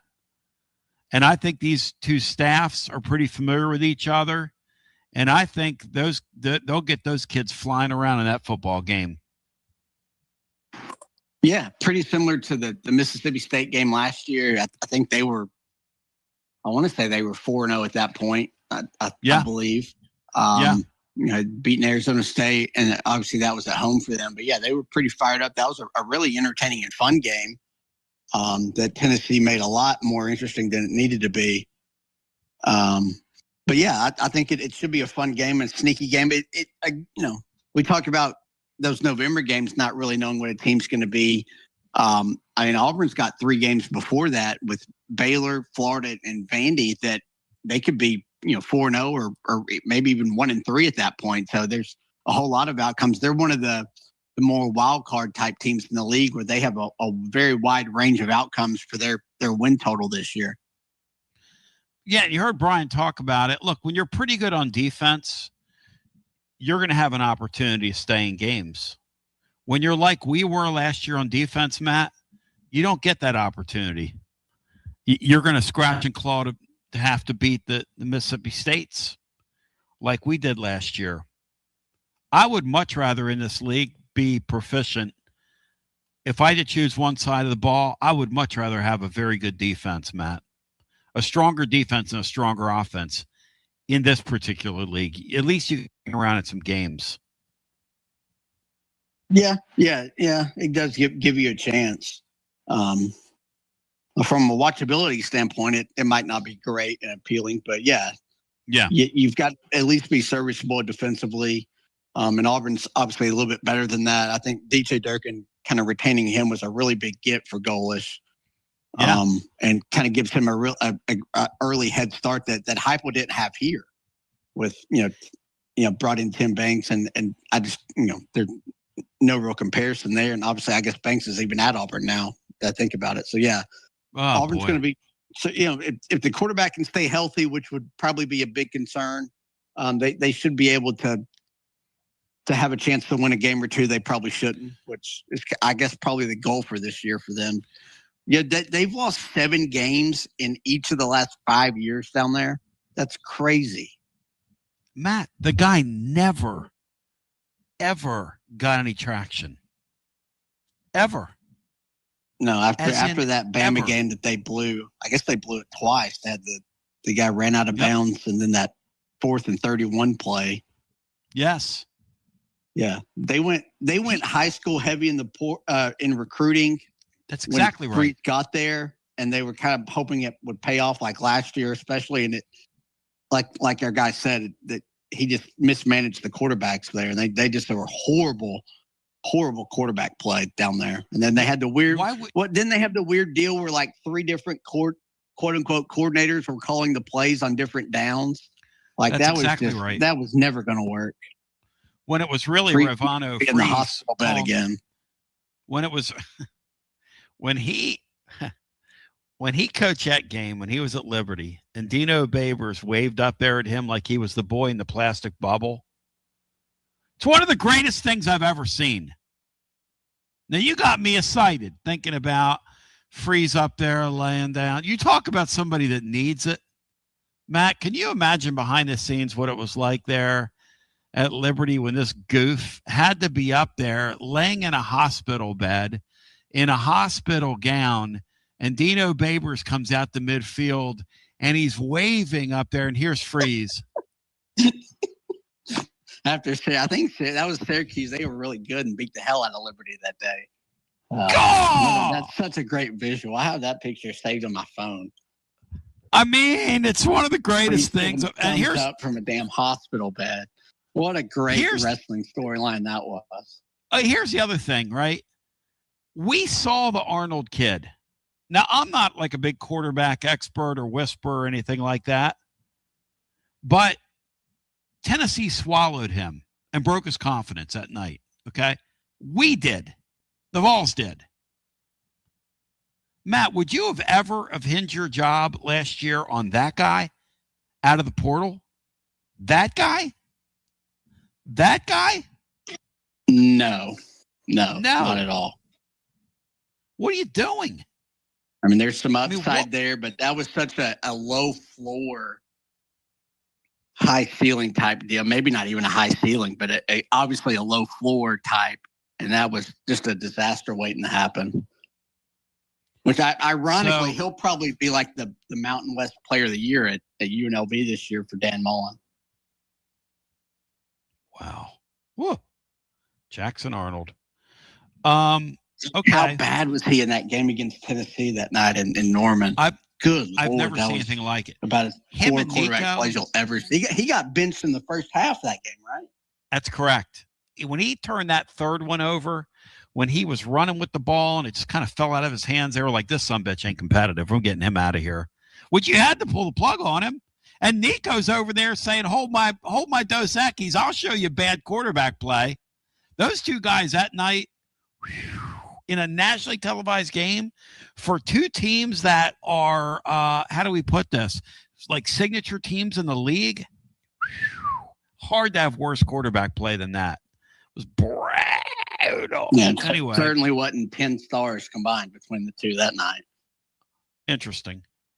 Okay. Orange Blood Vol asks the following. Tony, better in-state commitment, Trey Smith or GGG? DGG is not an in-state player. I don't know how to tell you that. That's not an in-state football player. He's just not. I mean, if you want to call him an in-state football player, his family he's a Canadian Wildfire. Trey Smith grew up a Tennessee fan. Trey Smith loves this place. Trey Smith will retire and live on a farm near where he grew up that he'll purchase with the money he's made. Two completely different things in my mind. And that's why getting this guy is amazing. The fact that he ended up at a school in your state allowed you to have easy entree to him, and you took advantage of it. And it took a village, Bobby Dooley. But we're going to come back on the other side at 865-200-5402, and we'll come back, and I want to hear from you. And we'll no doubt do a little high noon overtime as well. So get on the line at 865-200-5402. Now, my brother Steve's pretty pumped, Matt. He's already called my show. He's called my phone like 3 times since I've been on the air asking him if I'm coming to pick him up. Which I am coming to pick him up. I'm taking him swimming today. But he's called me 3 times. So those of you that are uninitiated, I have a special needs brother, Steve. He's 4 years older than me. He lives in a group home about 20 minutes from me. And we're going to see my friend, Dr. Mike Fidanza, who Steve just butchers his name. he said to me today, he said, we going to see Mike Bonanza or something. I was like, yeah, okay, Steve. But that's my friend. That's the Michael Jordan of turf science. Turf science. Take a brief time out. We come back on the other side.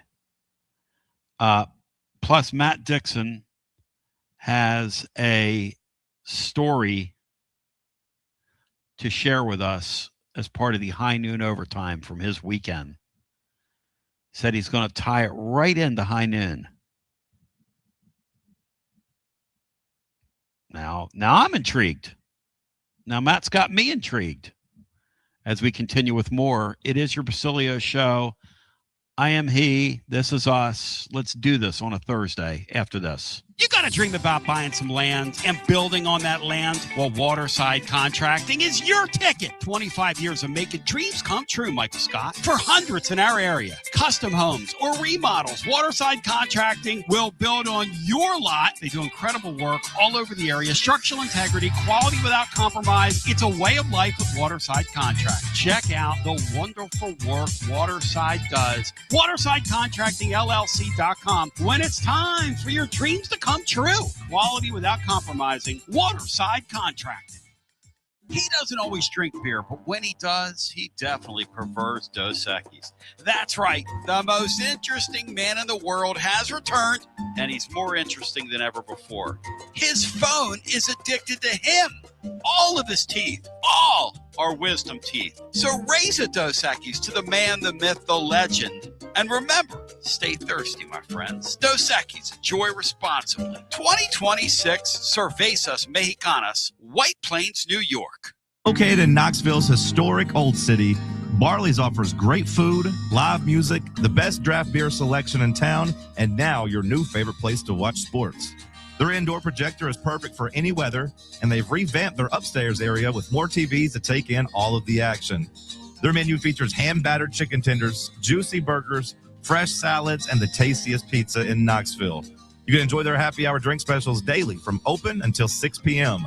Barley's Tap Room and Pizzeria. Like our 2026 football Vol, score a T3 TD every time with T3 Vodka, Tennessee's premium vodka, handcrafted with passion, precision, and a whole lot of pride. Right here, handcrafted in the majesty of the foothills of the Great Smoky Mountains. Quality around here isn't just a promise, it's a way of life. And T3's filtered 10 times. 80 proof of vodka delivering a smoothness unmatched. This dedication to excellence has earned T3 Vodka prestigious accolades, like a 5-time gold medal award-winning vodka and your SIPS Consumer Choice Award medal winner as well. Whether you're sipping it neat, on the rocks, mixing your favorite cocktail, T3 Vodka, your choice for a premium award-winning experience. Be like Maury Hanks. Score a T3 TD. Ask for T3 Vodka by name at restaurants and wine and liquor stores today. Drink it neat, drink it right, and score a T3 TD all 2026 long. Tennessee's Premium Vodka. T3, Tennessee's Premium Vodka. Distributed by Empire Distributors of Tennessee. Basilio here, and you know my friends at Carnes Motor Company started with a dream over a quarter century ago. I met Rob and Brian back when I still had hair, and they were working at a huge dealership in West Knoxville. But they told me back then they wanted to sell cars on their terms, and I wanted to do radio on my terms. Their terms, just like my terms, are ultimately your terms. In both cases, you're the winner. A Car Guru's national award winner with a 5-star rating on all sites, just like our Vols. Everything about buying a car from Carnes Motor Company is no hassle. They specialize in high-quality pre-owned vehicles between the $5,000 to $25,000 range. And if you need to sell a car, they'll either buy your car or they'll help you sell it. Carnes Motor Company also has a top-notch service department.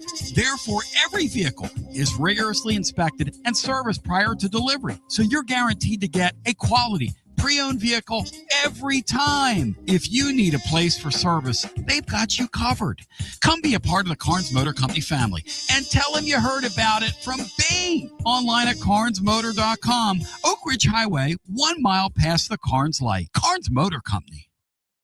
Big news, Basilio family. Get ready because the 2026 Knoxville real estate market is officially shifting into high gear. All signs are pointing toward a record-breaking year, and the energy across East Tennessee is absolutely electric right now. Whether you've been dreaming of finding that next home, looking to capitalize on your current equity, or ready to dive into the investment world, the timing has never been better. Having a game plan is the key to winning in this fast-paced market, and I'm ready to help. Give me a call, Jennifer Morris, at 865-694-5904, or reach out at nextmovesmokymountains.com. That's nextmovesmokymountains.com, and go Vols. Basilio here with the great Chad Stockton of FC Alliance. And Chad, I can hear it in the background, brother. It's World Cup season, and you guys are in the middle of it. Talk to me. We are excited. Our U9 through U12 trials just kicked off today for our locations in Knoxville and in Johnson City. So we're ready to offer any player top-level competition, top-level training anywhere they want to be in Northeast Tennessee. In our programs, we offer competitive play for anywhere from 9-year-olds to 19-year-olds. We've got 2 locations. Our location in Knoxville is kind of our home base, and our location up in Johnson City in the Tri-Cities area is our FC Alliance North. Both locations are growing tremendously, and we're excited about what the future holds here at both locations. Growing the beautiful game in the season of the World Cup. Chad Stockton, how can folks get more information? Go to our website, FC Alliance or FCAllianceNorth.org, and both locations we're happy to serve the beginning player or the more experienced player, because what we will promise is the top-level training and top-level leagues that we can play in for all of our players. Growing the beautiful game in Knoxville and now also in the Tri-Cities. FC Alliance. Thank you, Chad Stockton. Thanks, buddy. TB here for Cedar Bluff Plumbing, a live and local company that's been serving our area for over 32 years and counting, because every customer counts, and I mean no job is too small. Cedar Bluff Plumbing just voted #1 by City View magazine because multiple plumbing experts are on call to serve all your plumbing needs. Chances are there'll be a plumber in your area when you call, and they won't send some salesman to your house. You're going to get a high character, trustworthy, highly trained plumber who will serve you, not like some of these guys that look like they came off the set of America's Most Wanted. Cedar Bluff Plumbing is Basilio tested and approved and will go the extra mile for you because Chucky Mack is a servant of the people and my consigliere to the throne, celebrating over 32 years of serving living volunteers. Cedar Bluff Plumbing. Call 588-4448. That's 588-4448. Cedar Bluff Plumbing.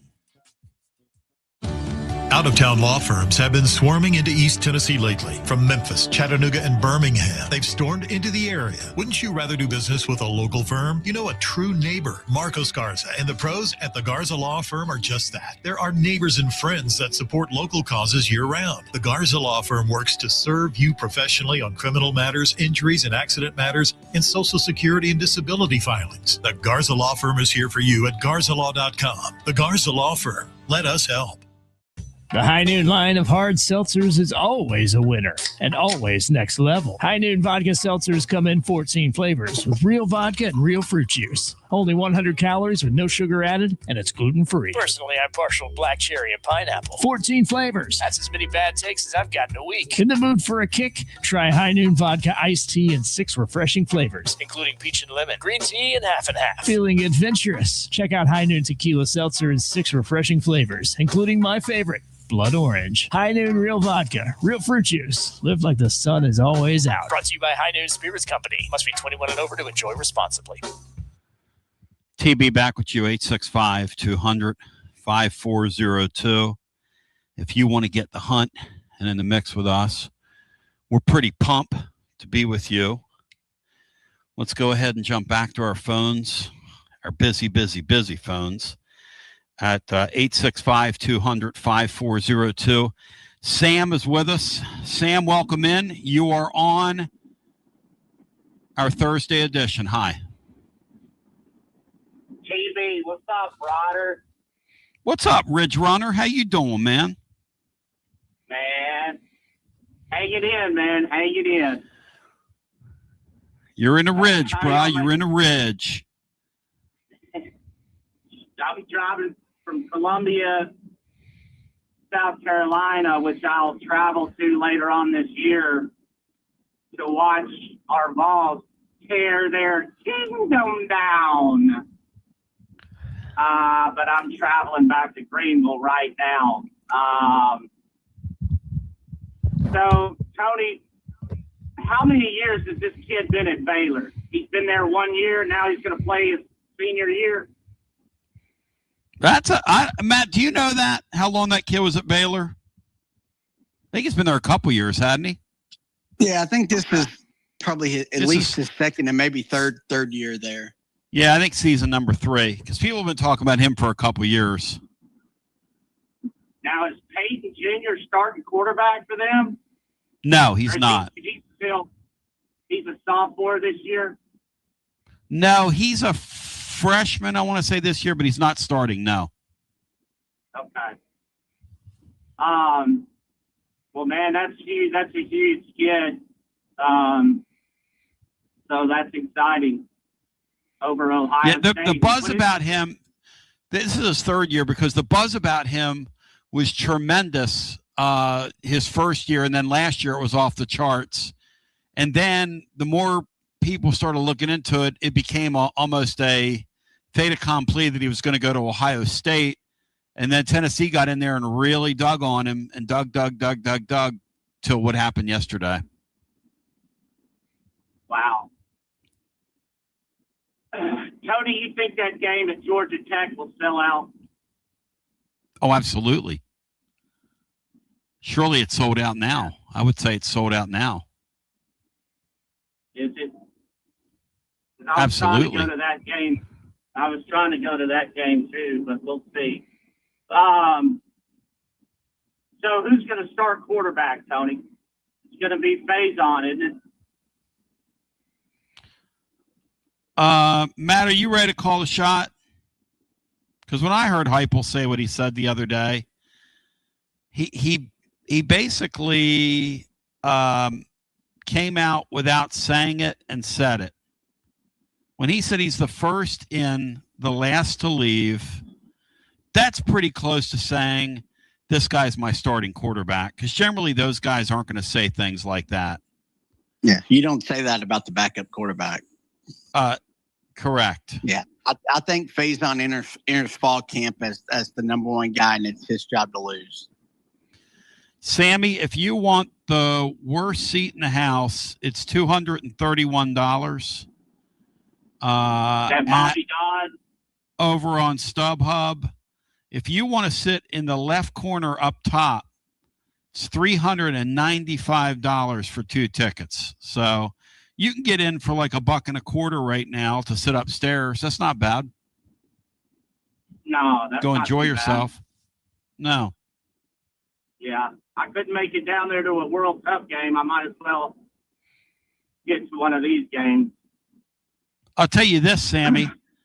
That's a great place to see a college football game. I would love to see Tennessee and Georgia Tech in that place. I think that would be a beautiful visual to see those 2 teams, our road unis, on that field.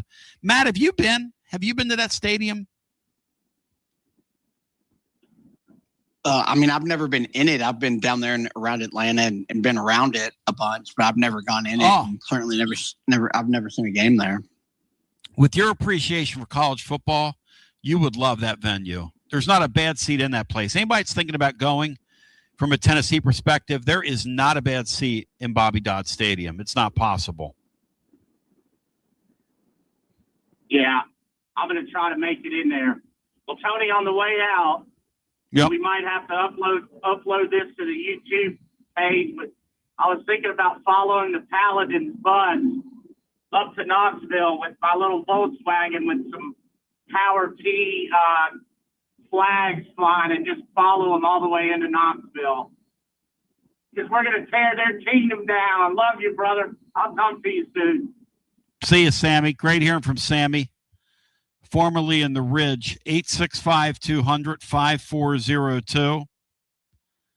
Absolutely next level if you want to get in the hunt and in the mix with us, and in the mix and in the hunt with us.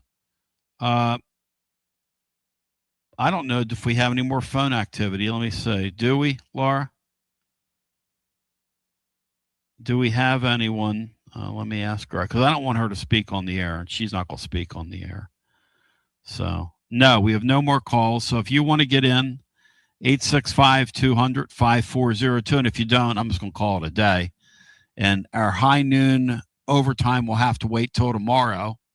And then Matt can call in with his story, or can share it tomorrow with Bino and myself.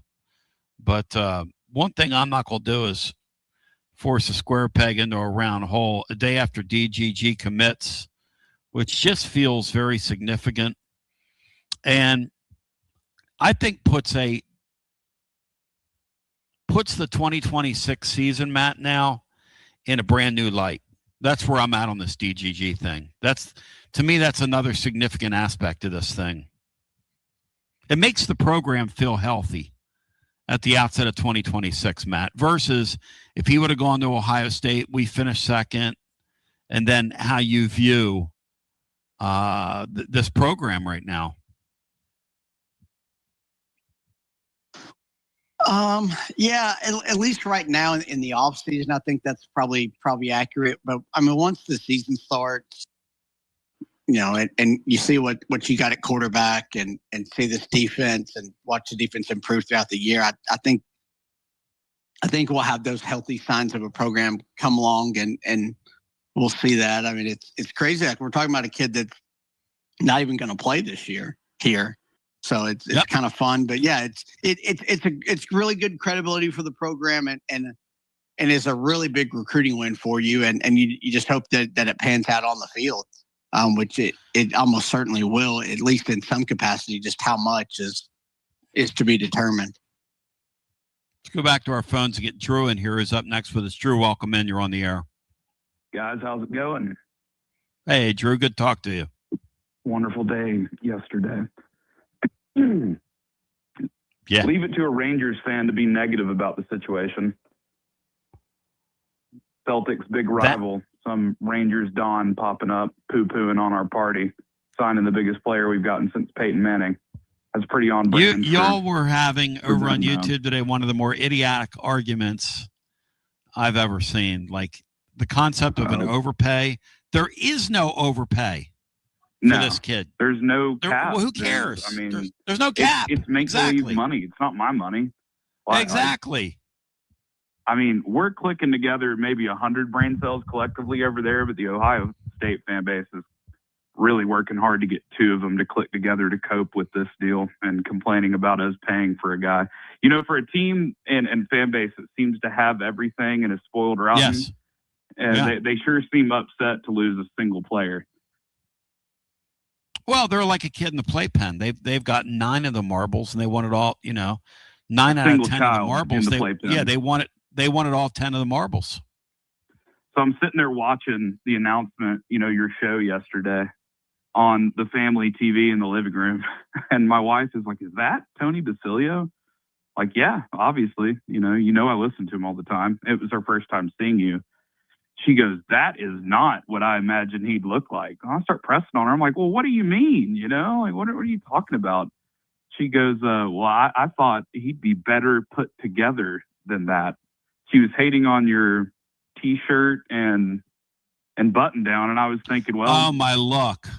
Yeah, and I was like, well, at least she didn't hear him, at 120 decibels eating watermelon earlier in the day. Jesus.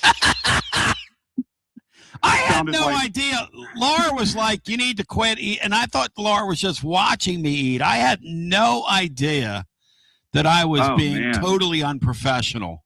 It sounded like, it's third down, and the crowd all comes to their feet, and it's just that white static noise. If, we talk about pumping noise in. If we ever need to pump some noise in, we should clip that and send it over to the university. I don't think any quarterback would be able to hear themselves think with that in the background. What's your lovely bride's name? Her name's Bailey. Oh, what a beautiful name. Hey, Bailey, this is radio. I have a face for it, and I dress for it. Now, I'm going to make sure to go back and show her this. Bailey, there is a video component to what I do. And I'll tell you what I'm going to do. Next time we do one of those special shows, I'm going to wear a 3-piece suit for you. Please do. Actually, I'm not. But Bailey, I love you anyway. The thing that I keep thinking about with DGG is every time that we play somebody, it seems the general thought is we're going to give them their rushing yards. They'll eventually get a penalty and put themselves behind the chains, but don't give up anything over the top.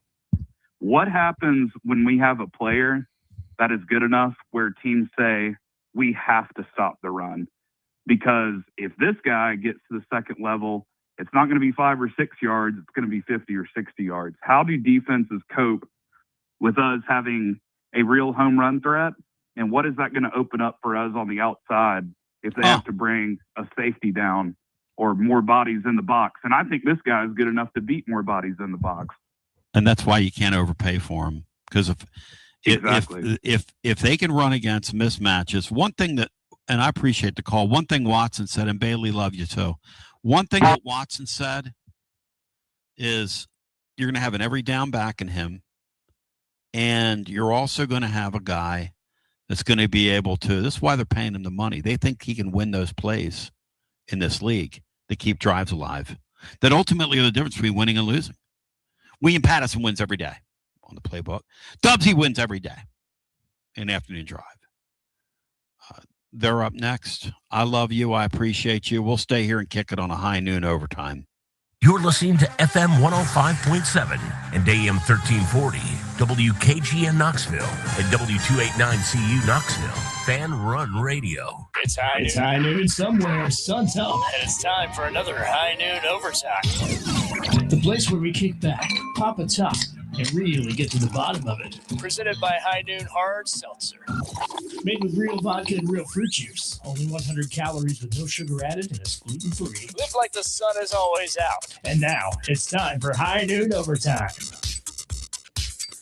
X sent me something I want to share with you. Of course, he's our recruiting guru to the stars.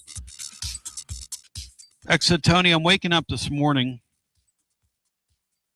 and I don't know why, but I'm extremely excited after sleeping on that commitment.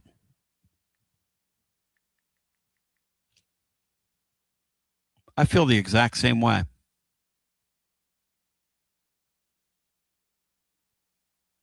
It just feels significant. It feels like something happened here that matters.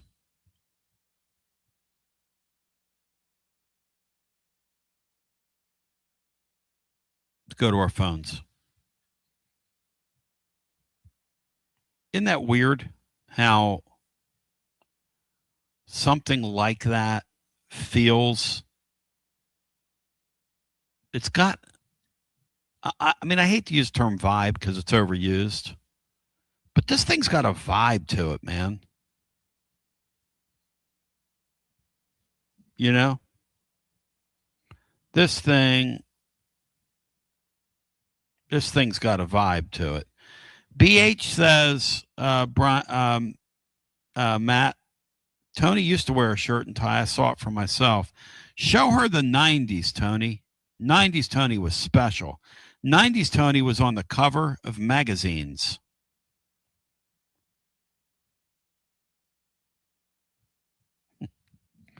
Matt, do you like when these people drag me, Matt? Are you into that? Are you into me getting drug? 90s Tony was special. I'm always for it. I usually drag you myself, so you always take it pretty well. So no, I don't. I lash out at you. I don't take it well.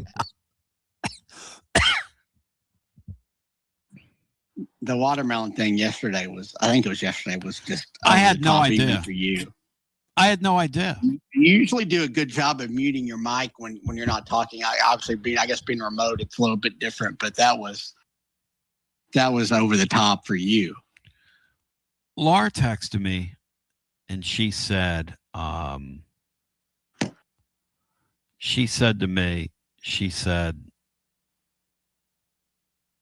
I quote, the following. Because she was pissed. In fact, I tried to call her yesterday, after the deal, after the show, to kind of laugh about it. She wouldn't pick up. She put me in timeout till like 5:15. When, thank God, she woke me up. She woke me up from a nap, or I was going to miss that special announcement. She said, "Tony, your eating is so loud," with 3 exclamation points. And then she said, "It's triggering me. It's triggering me." She said, "Walton," that's her brother, "is now on the board. I cannot take that anymore." And then she wrote, "I'm out of here." Was it that loud, Matt? Because I had some other people tell me, "What are you doing, dude?" It was really obnoxious, yeah. And the visual was even worse, and I'm sure that triggered Laura even more. Because you weren't eating like cut up watermelon like on a plate. You were eating with the spoon out of a half-cut watermelon, like the whole thing. I do that every day. Just hilarious. No, I do that every day. Yeah, just it was an incredible visual. We could have done without the audio portion of it, but the visual for the YouTube people, which is how you have to consume the show, was incredible. I don't know what was going through Cinco's mind when that was going on, because I know he had to hear it. He probably couldn't hear the callers. Back to our phones we go. Joshy boy, welcome in. Thanks, guys. What's up, Joshy boy? It feels really good. DGG is a Tennessee Vol. It's incredible, isn't it, Joshy boy? Say it loud and say it proud, Joshy boy. DGG and Tennessee DGG sound good to me. A Tennessee Vol. DGG and Tennessee sound good to me.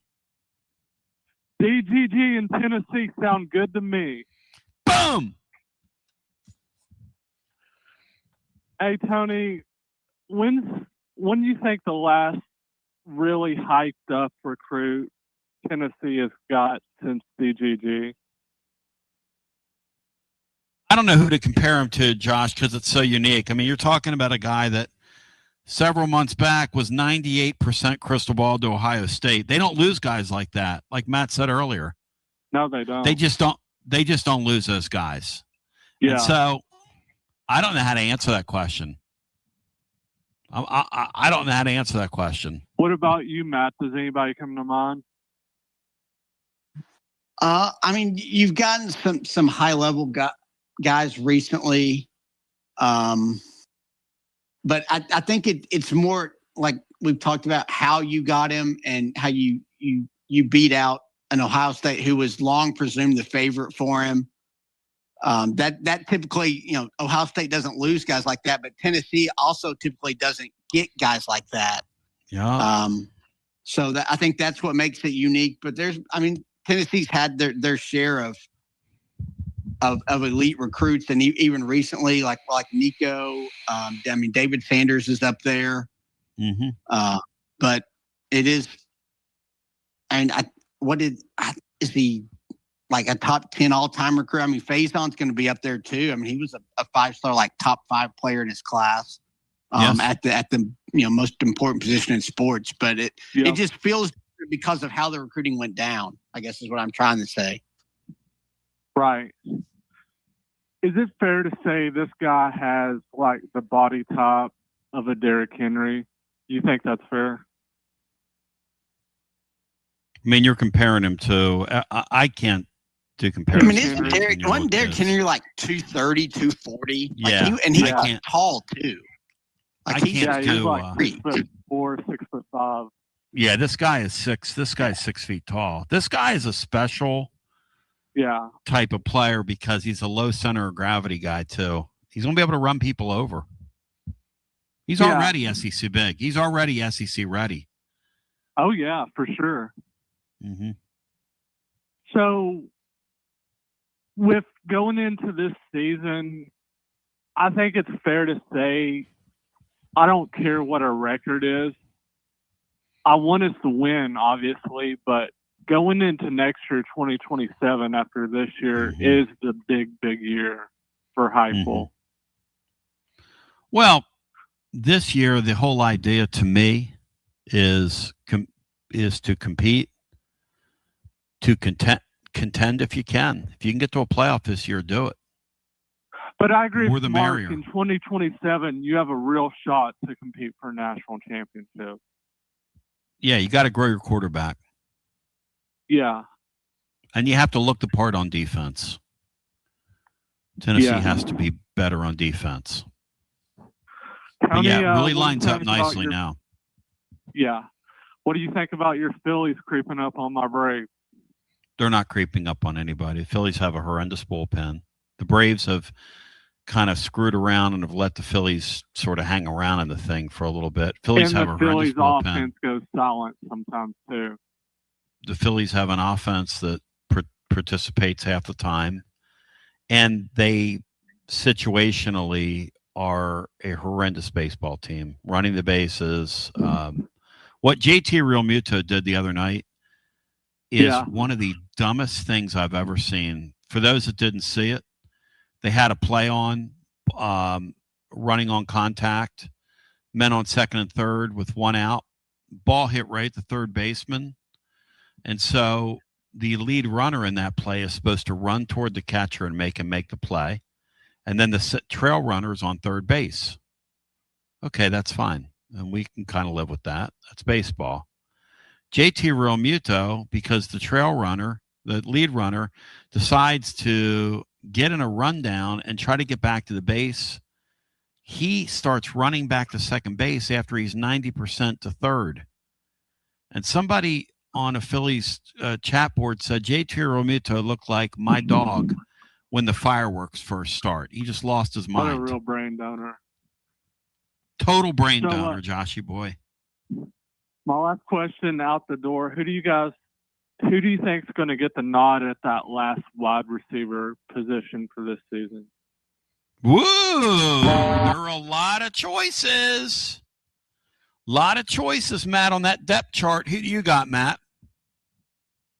Is a kid going to get a shot, Matt?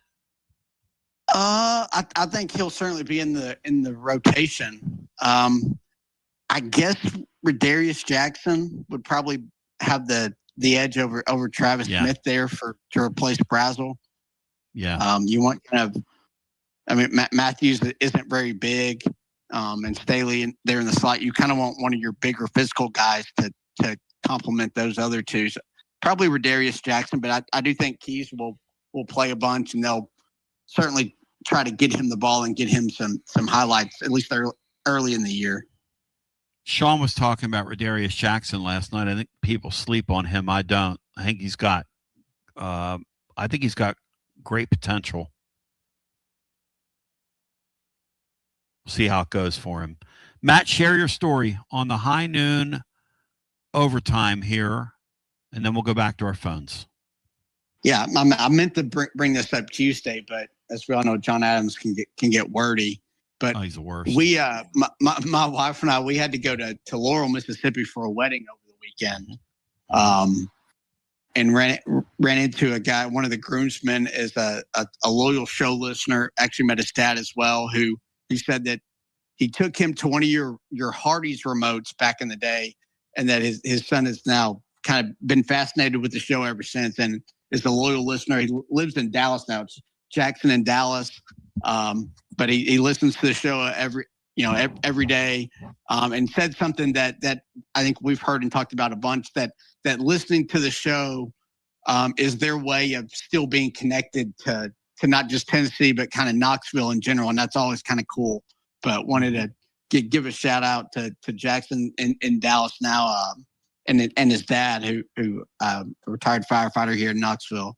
But that was kind of cool. A lot of high noons were drank at that wedding reception. Let's go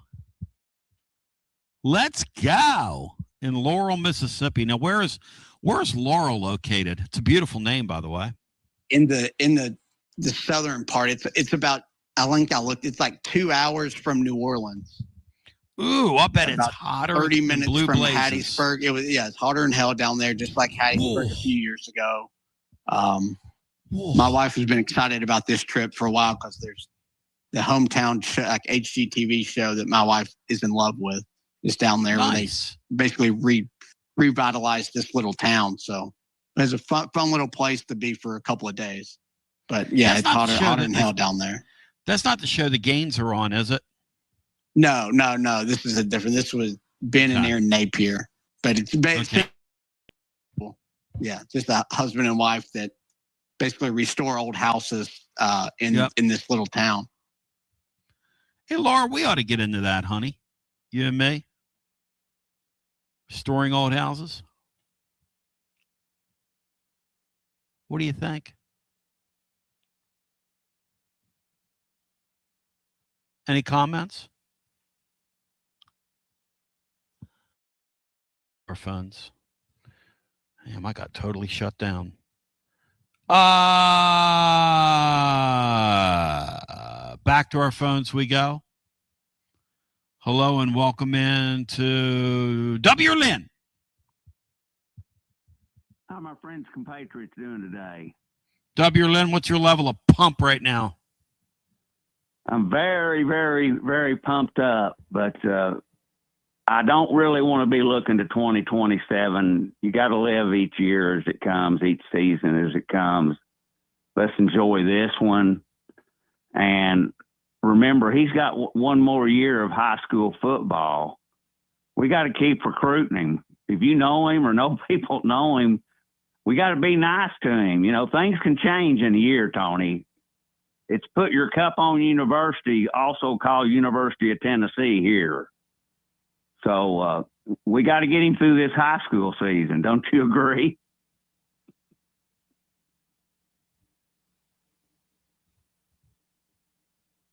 You got me jacked up, W. Lynn. So what's on your mind today? Well, I'm jacked up also about anybody that can go to Georgia Tech, go. Now, that was my first road game ever. A friend and his family took me in 1970 when I was 14. And I just looked in the media guide. Last time I was there was 86. I saw 6 games in Atlanta. Now, the stadium held 69,000 back then. It was shaped. What's it hold now? Like old Tuscaloosa, old Notre Dame. Now it holds like 52. They kept downsizing over the years. It holds 52,000 now. How can you shrink your stadium 17,000 seats? What'd they do? Rip the top off of it or something? Well, it was a bowl. They completely cut an end zone off.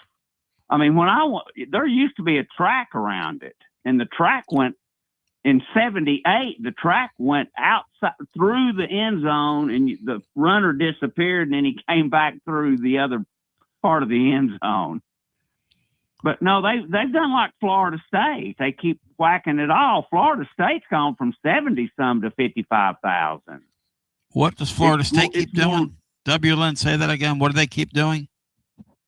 They keep whacking it down and putting luxury seats in. You know, the end zone now, they cut it off. There might be a building in one end zone. I can't remember. But it was a bowl when I went. It was way too big for it needed to be in 70, because once they left the conference, the Falcons and the Braves came, their attendance dropped out of sight. They didn't need a stadium that held 69,000. It holds 52 according to the football magazines this year. So Matt, were you aware? It's still great to go. Matt, you're getting a history lesson here. Matt, were you aware that down there at that stadium, if you get a chance to go, they've been whacking it off, the number of people that go? I wasn't aware of that, Matt. I didn't know they were downsizing. I knew they were doing renovations. We have a buddy who works in downtown Atlanta, and actually I think can see it from his office. But I didn't know they were downsizing. But it does kind of make some sense. Georgia Tech's been really unique in a weird spot because they're geographically in a perfect location, but it's an academic school, and they don't really. I don't think they have a lot of the resources and backing, especially in this NIL era, to compete at the highest level, even in just the ACC. And they got pro competition. Once cities get pro sports, the 3 or 4 major sports, college attendance suffers. That's just the bottom line on that. That is what's going to happen to the Vanderbilt once the Titans start playing football there. Well, yeah, I agree. You know, and if they get a baseball team, that'll hurt Vanderbilt even more, probably. Mm-hmm. But another interesting note, in my USA Today newspaper, they came out with the 25 best programs in the country, and what they've done is they've looked at everybody's past history and kind of combined it with what's going on now or in recent years. Where would you guess we're ranked? Hey, Matt, what's your guess? Like, is this all time, WLN? All time, you know, it's all time combined with kind of what you've been doing lately. It's a kind of a combination. Probably about 12.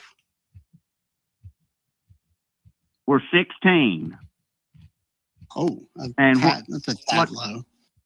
We're ahead of Indiana, Florida State, Nebraska, Auburn, Washington, Ole Miss.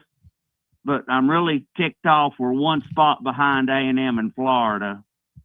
A&M really ticks me off that we're behind them. A&M and Florida? They're 14 and 15, and we're 16. What? They mentioned yeah. I mean, I don't know. You know, they talk about a national title at A&M in 39. You know, A&M a national title. Now, in our paragraph, they mentioned Neyland, Majors, and Filmer, you know, all three in there. But they've got Oregon 11, for Pete's sakes. You know, I mean, the SEC has 10 teams in the top 25. 3 of them are newbie teams. The Big Ten has 9, but 5 of them are new since the original Big Ten. 5 out of their 9 are new, and the oldest is Penn State, but you can guess who the other ones are. Wow. But Nebraska's dropped to 20, you know, for Pete's sakes. So Nebraska is really close to disappearing. Well, they are. Yeah, there's no doubt about it. But Penn State's 12. Clemson's 13, you know, Miami of Florida's 9, you know, that it's kind of it's an odd poll, but at the bottom's SMU and Ole Miss. So, you know, us at 16, I think that is a little low. We're in the top 10 in most of the major all-time categories. And A&M being above us is just the most outrageous to me. You know, I don't get that, but you're the man, WLN. Great show, Tony. Keep it up. I love it. Matt, I would have thought like somewhere between 9 and 12 for that survey. There's no way A&M and Florida are ahead of Tennessee. I'm sorry. When you factor in all those factors WLN enumerated. A&M for sure. I mean, at least what are we doing? Florida can point to some national titles, but there's no way A&M should be ahead of you.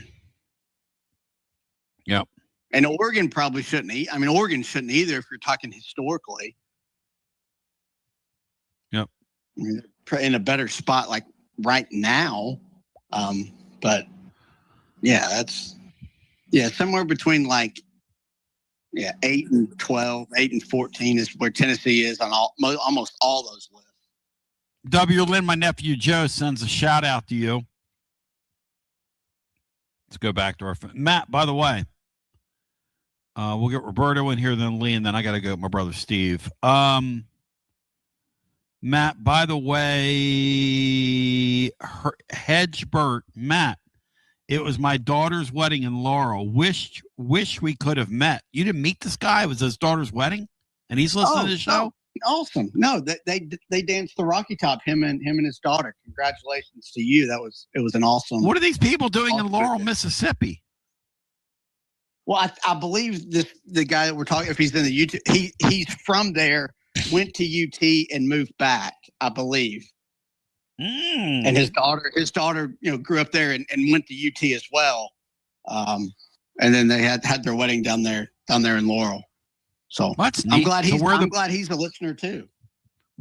So the groom listens, and then the father of the bride list. We should have been invited to that. We could have done the show from there.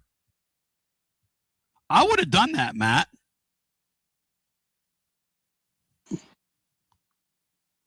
You would have had to put that 3-piece suit on. Julie Herman's roast beef is a real punk and clown. Then we go back to the phones. I could just see Tony and Laura restoring old houses. Be just like the radio show. Hey, Laura, fix this. Hey, Laura, fix that. Hey, Julie Herman. Let's get Roberto in here. Roberto, welcome in. That's a pretty good line. I'm not going to lie, Tony. Interesting. How in the world is Texas A&M in front of us since they haven't won? They haven't won a national championship since FDR's second term. Exactly. What in the world? I mean, leather helmets weren't invented yet when they won their national title. That not happened yet. Tennessee had an offensive lineman. They had offensive linemen my size back then. What are you kidding me? So that if Indiana's in the top 25, that tells you everything you need to know. They're just looking. It's just revisionist history. Whatever.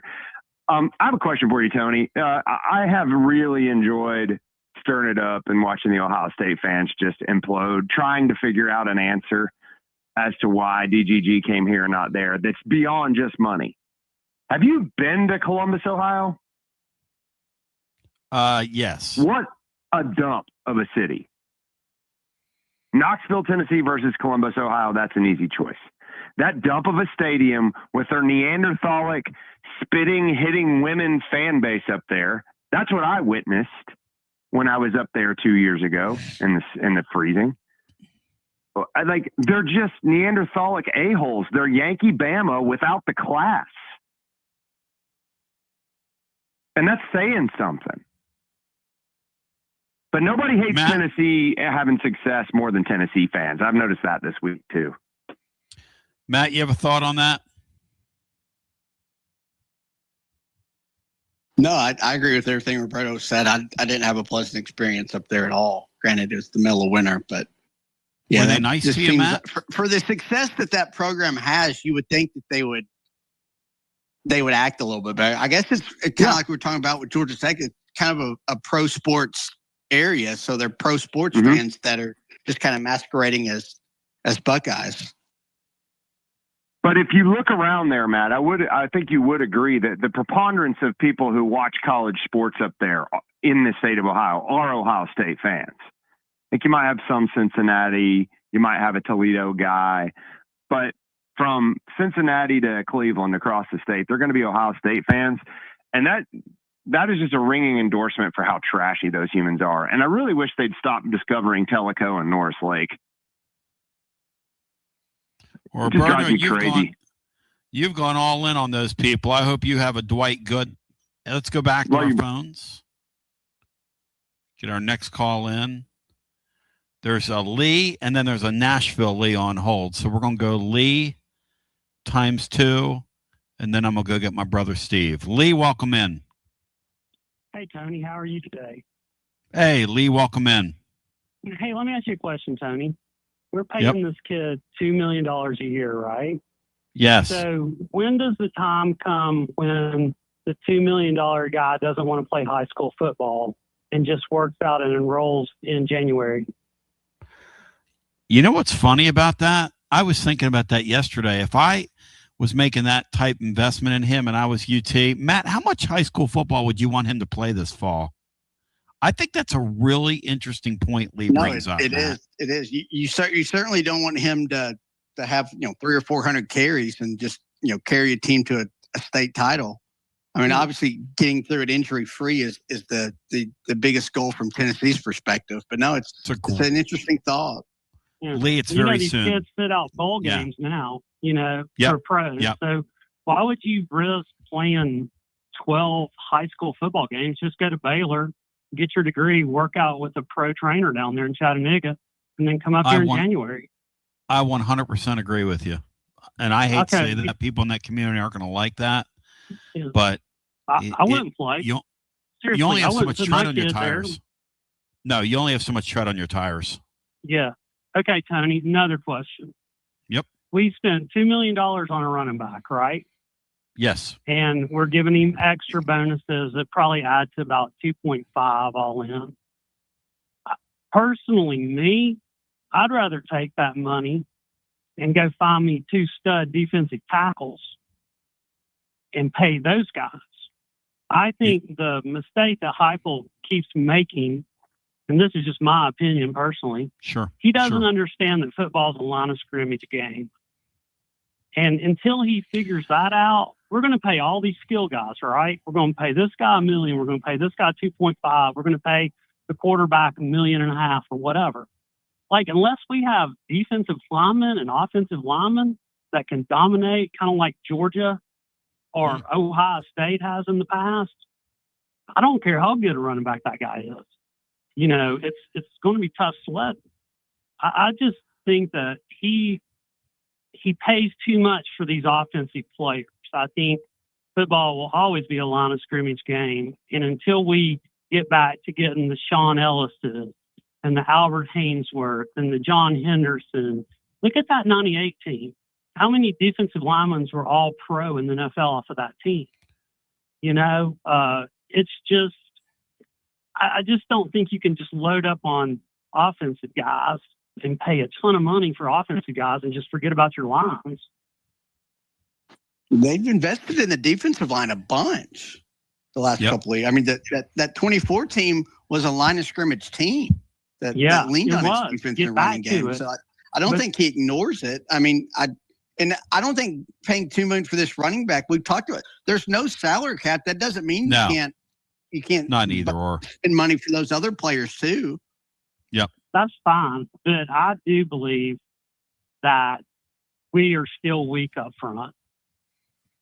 Maybe I'm wrong. Hopefully I'm wrong, but I do think we're weak up front. And also, if this guy I've seen a couple of his highlights. I don't really dig into it. He looks more like a Mark Ingram kind of guy to me. He's small, but he's steady and he's sturdy and he can run over people. Yes. And that's why they got him. I mean, he's a guy that after first contact is going to be able to run through first contact. And Mark Ingram won a Heisman Trophy. So I would take Mark Ingram's production. Yeah, I would take that here. I would too.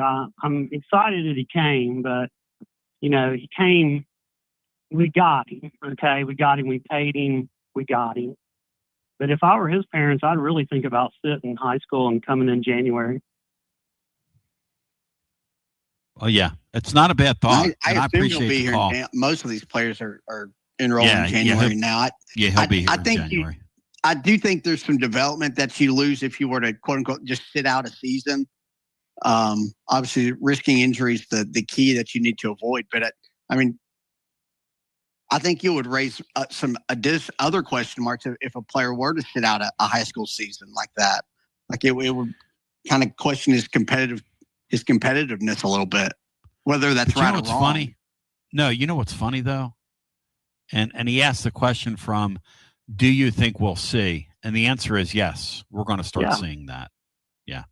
Because when you make it all transactional and all about money, you are going to start seeing that because guys are going to protect themselves. Yeah, because this is a transactional sport now. You know, the guy came here for 2.5. What did Ohio State offer him? Like 1.5? Like, he's going to come here. You're not going to let $1 million just sit on the table and go away. All these guys are going to go to the highest bidder. Now, if it had been like $1 million versus $1.2, okay, you might go to Ohio State. You know, if you believe and you want to go there, go there. If you're only 200,000 less, but when it's a 1.5 million more, it's a no-brainer. You're coming to Tennessee. Mm-hmm. Well, thank you, Lee. Good talking Thanks, to you. Tony. Have a good one. Bye. On our high noon hotline, high noon overtime. Let's get Nashville Lee in the mix and in the hunt. 2 Lees for $1. How you been doing, man? Hey, brother, how you doing? We're hanging in there. Hey, I have a question for you, man. And this is like an opinion thing, but it's a multiple choice, so it's no right answer. Hit it. But Hit it. Just tell me what's more nauseating / disgusting, right? Is it your YouTube chat? Is it you and a watermelon, or your Phillies base run? Well, I'm going to go Phillies base running first. I'm going to go my watermelon display yesterday, because I did go back and kind of heard a piece of it. Somebody sent me a piece, said, "What is that?" And I said, "I don't know." And they said, "That's you crunching." And I thought, "Oh my God, that's loud." And then the YouTube chat. You know, Lee, the YouTube chat guys, I kind of like those guys because I'm keeping them from doing something allegedly productive. So that's kind of the good news, right? If they weren't in there, think of all the other trouble that could be posted somewhere else out beside here 3 hours a day. Well, exactly. There are a bunch of happy folks there. There's a bunch of people in there that are extremely happy and well adjusted, I would say. Yeah, I don't know. The real Muto thing is pretty bad, man. Like, here's the thing, though. I used to love Real Muto. Like, I thought he was one of the best catchers ever played defensively for a period of 5 or 6 years. And this is like the leader of your team, like the catcher. He's supposed to know more about the game than anybody making those mistakes. Correct. Kind of, Catchers have to anticipate plays. You know what I mean? Like, a catcher's always thinking, okay, when the ball's put in play here, what am I going to do? Always.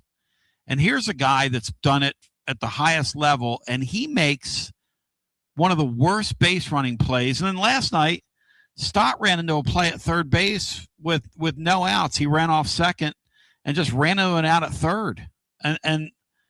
And Dodgers third baseman, I guess it's Edman over there, just tags him, looks at him like, "What are you doing here?" A ground ball hit right to him. He just reached out. He's like, "What are you doing here? You going to run into me?" It's not a forced play. I mean, it's just, you watch these guys, they're highly paid. I know it's hard to keep your concentration over the course of a year. You cannot, after you're 90% to a base and you have the base, turn around and run back to second at any level of baseball, Lee. That's just not acceptable. Yeah, I mean, this should be like second nature to a guy like Real Muto, especially. Like, that's the frustrating part. Yeah, I don't think. Yeah, the Braves are starting to hit. Actually, also right, they're getting Acuna back this weekend too. Phillies aren't catching them. Phillies were never catching them. Yeah, I don't think so. I mean, the Phillies just can't hit, man. You look at their numbers. On the road, they're one of the worst hitting teams in the league. And the only time they hit at home is when they're facing a below average pitcher and the wind is blowing out 20 miles an hour. Phillies will be lucky to win the wild card game and get into a wild card series. That's they don't have enough. They've got great starting pitching for a series. If you pull them into a series, they've got 3 solid starters. Their bullpen is absolutely damn atrocious. It's atrocious. They have a great closer, and that's it. And they're atrocious otherwise. Yeah. What's really cool about the Braves? I think it's really cool about baseball, like MLB. Like the Braves AAA team this week in Gwinnett. So let's take a look at the roster they've been running out there this week. It's actually really cool. Like if you live in that area and you go to those games, their lineup has had Ronald Acuna, Andrew McCutchen, Ha-Seong Kim, like Rowdy Tellez. Wow. It's like 68 years of major league experience in their AAA lineup this week in Gwinnett. Wow. Which I think is pretty. Yeah. Andrew McCutchen is still playing baseball? Yeah. He's on their AAA team. Wow. Yeah. I love him. He played with the Phillies for about 3 or 4 years when we thought he was at the end of his career about 6 years ago. That guy respects the game and plays hard. I like Andrew McCutchen. I just think that's super cool. That's one thing you get in baseball that you can't really get in other sports. See those guys play in a small stadium like that. But real quick, I'll let you run, man. On the DGG thing, look, I guess I'm just a simpleton, like fan. Like like I want good players everywhere. Like I want to compete at the top level of the sport. Like look, if you look at the teams at the top tier, like that are going to win the national title this year, it's going to come between one of like 7 or 8 teams. You know, Ohio State, Oregon, Indiana, Notre Dame, Miami, Texas, Georgia. That's pretty much it. If you look at those rosters, like the 2 deep across on all those teams, it's 5-star, 4-star, 4-star, 5-star, 5-star, like across the board. And if you want to compete with those teams, you've got to have high level elite players across the board. It doesn't like so. Give me the running back. Like it's not an either or. There's no salary cap. Like we're not sacrificing defensive line or offensive line. Like we're going to go after those guys too. So I guess I'm just happy. I want good players. You know, I'm not really sure how people found a way to somehow be somewhat negative about this. Like this is what we got to do. Like we have to overpay to get players. Like you don't think Texas Tech has loaded their roster, but they have to overpay. They're not getting guys to go to Lubbock over Ohio State unless they overpay. Exactly right. And that's the situation we're in. You know. And you know what? People act like people act like it's a cap league, and I love Lee, our last caller. It's great, you know. But here's the thing: did Tennessee overpay for him? Probably. Who cares? It's a zero. It's not like it's a zero-sum gain. It's not going to cost you anything else. Why won't you take that money and go buy 2 solid defensive linemen? Okay, then go take $2 million and split it up, and then you'll have a 5-star running back and 2 bang-up defensive linemen. I mean, they've got enough money. Lee, they're only spending $35 million on football. They've got another $15 million they could find. Tennessee could find $50 million if they tried. Come on now, let's get real. I mean, I'm just glad we're going after it. At least we're sending a message. Hey, we're trying to go after this thing and win, and that's all you can really ask for as a fan. Like, I want to be in that top tier. And, you know, like I said, it was very clear when we walked off the field in Columbus that night that we were lacking in the talent area. Like, there was a gap. We've got to close it. Yep. And it's not just one position. It was every position. So I'm glad we're going after it, man. Like, I don't follow high school recruiting, but, man, when I saw this kid's tape last year, my jaw was on the floor. Like, this kid. I remember you calling. Yeah, you called and said, I don't follow this stuff, but this guy's unbelievable. I mean, they got to figure out a way to get this guy. Yeah. So I'm thrilled about it, man. I'm thrilled. But I'm excited about this year too. I'm not passing up this year. I'm super excited about Faison. I feel like I'm in the minority. I want to see what the kid can do. I'm not bypassing this year by any means. You know, I don't have like the super high expectations. We're going to win a national title, but I'm excited to see what they do. But anyway, man, let you run, man. Go have fun with your brother. See you, bro. Take care. Yep. See you, man. Hey, Matt, any final thoughts here on the way out? People act like this thing's a salary cap sport. I don't care that we overpaid for him. So what if we paid 3 times more than what backs make? Tennessee's got the money to do that. Who cares? You reset the market. You didn't overpay. You just reset the market. So yeah. And now everybody else has to come to it. Now other teams in the league are going to have to pay running backs that kind of money. Yeah. Thank you, Matt. Incredible. Yeah. The top running back that's in next year's recruiting class will get probably something similar wherever he goes. I want to thank my friends at High Noon for providing our High Noon overtime. We love you. We appreciate you. Remember, over 100 calories, no sugar added, gluten-free, 21 and over to enjoy responsibly. We love you. God bless. Go Vols. Tips are always appreciated here at TonyBasilio.com, home of the Tony Basilio Show.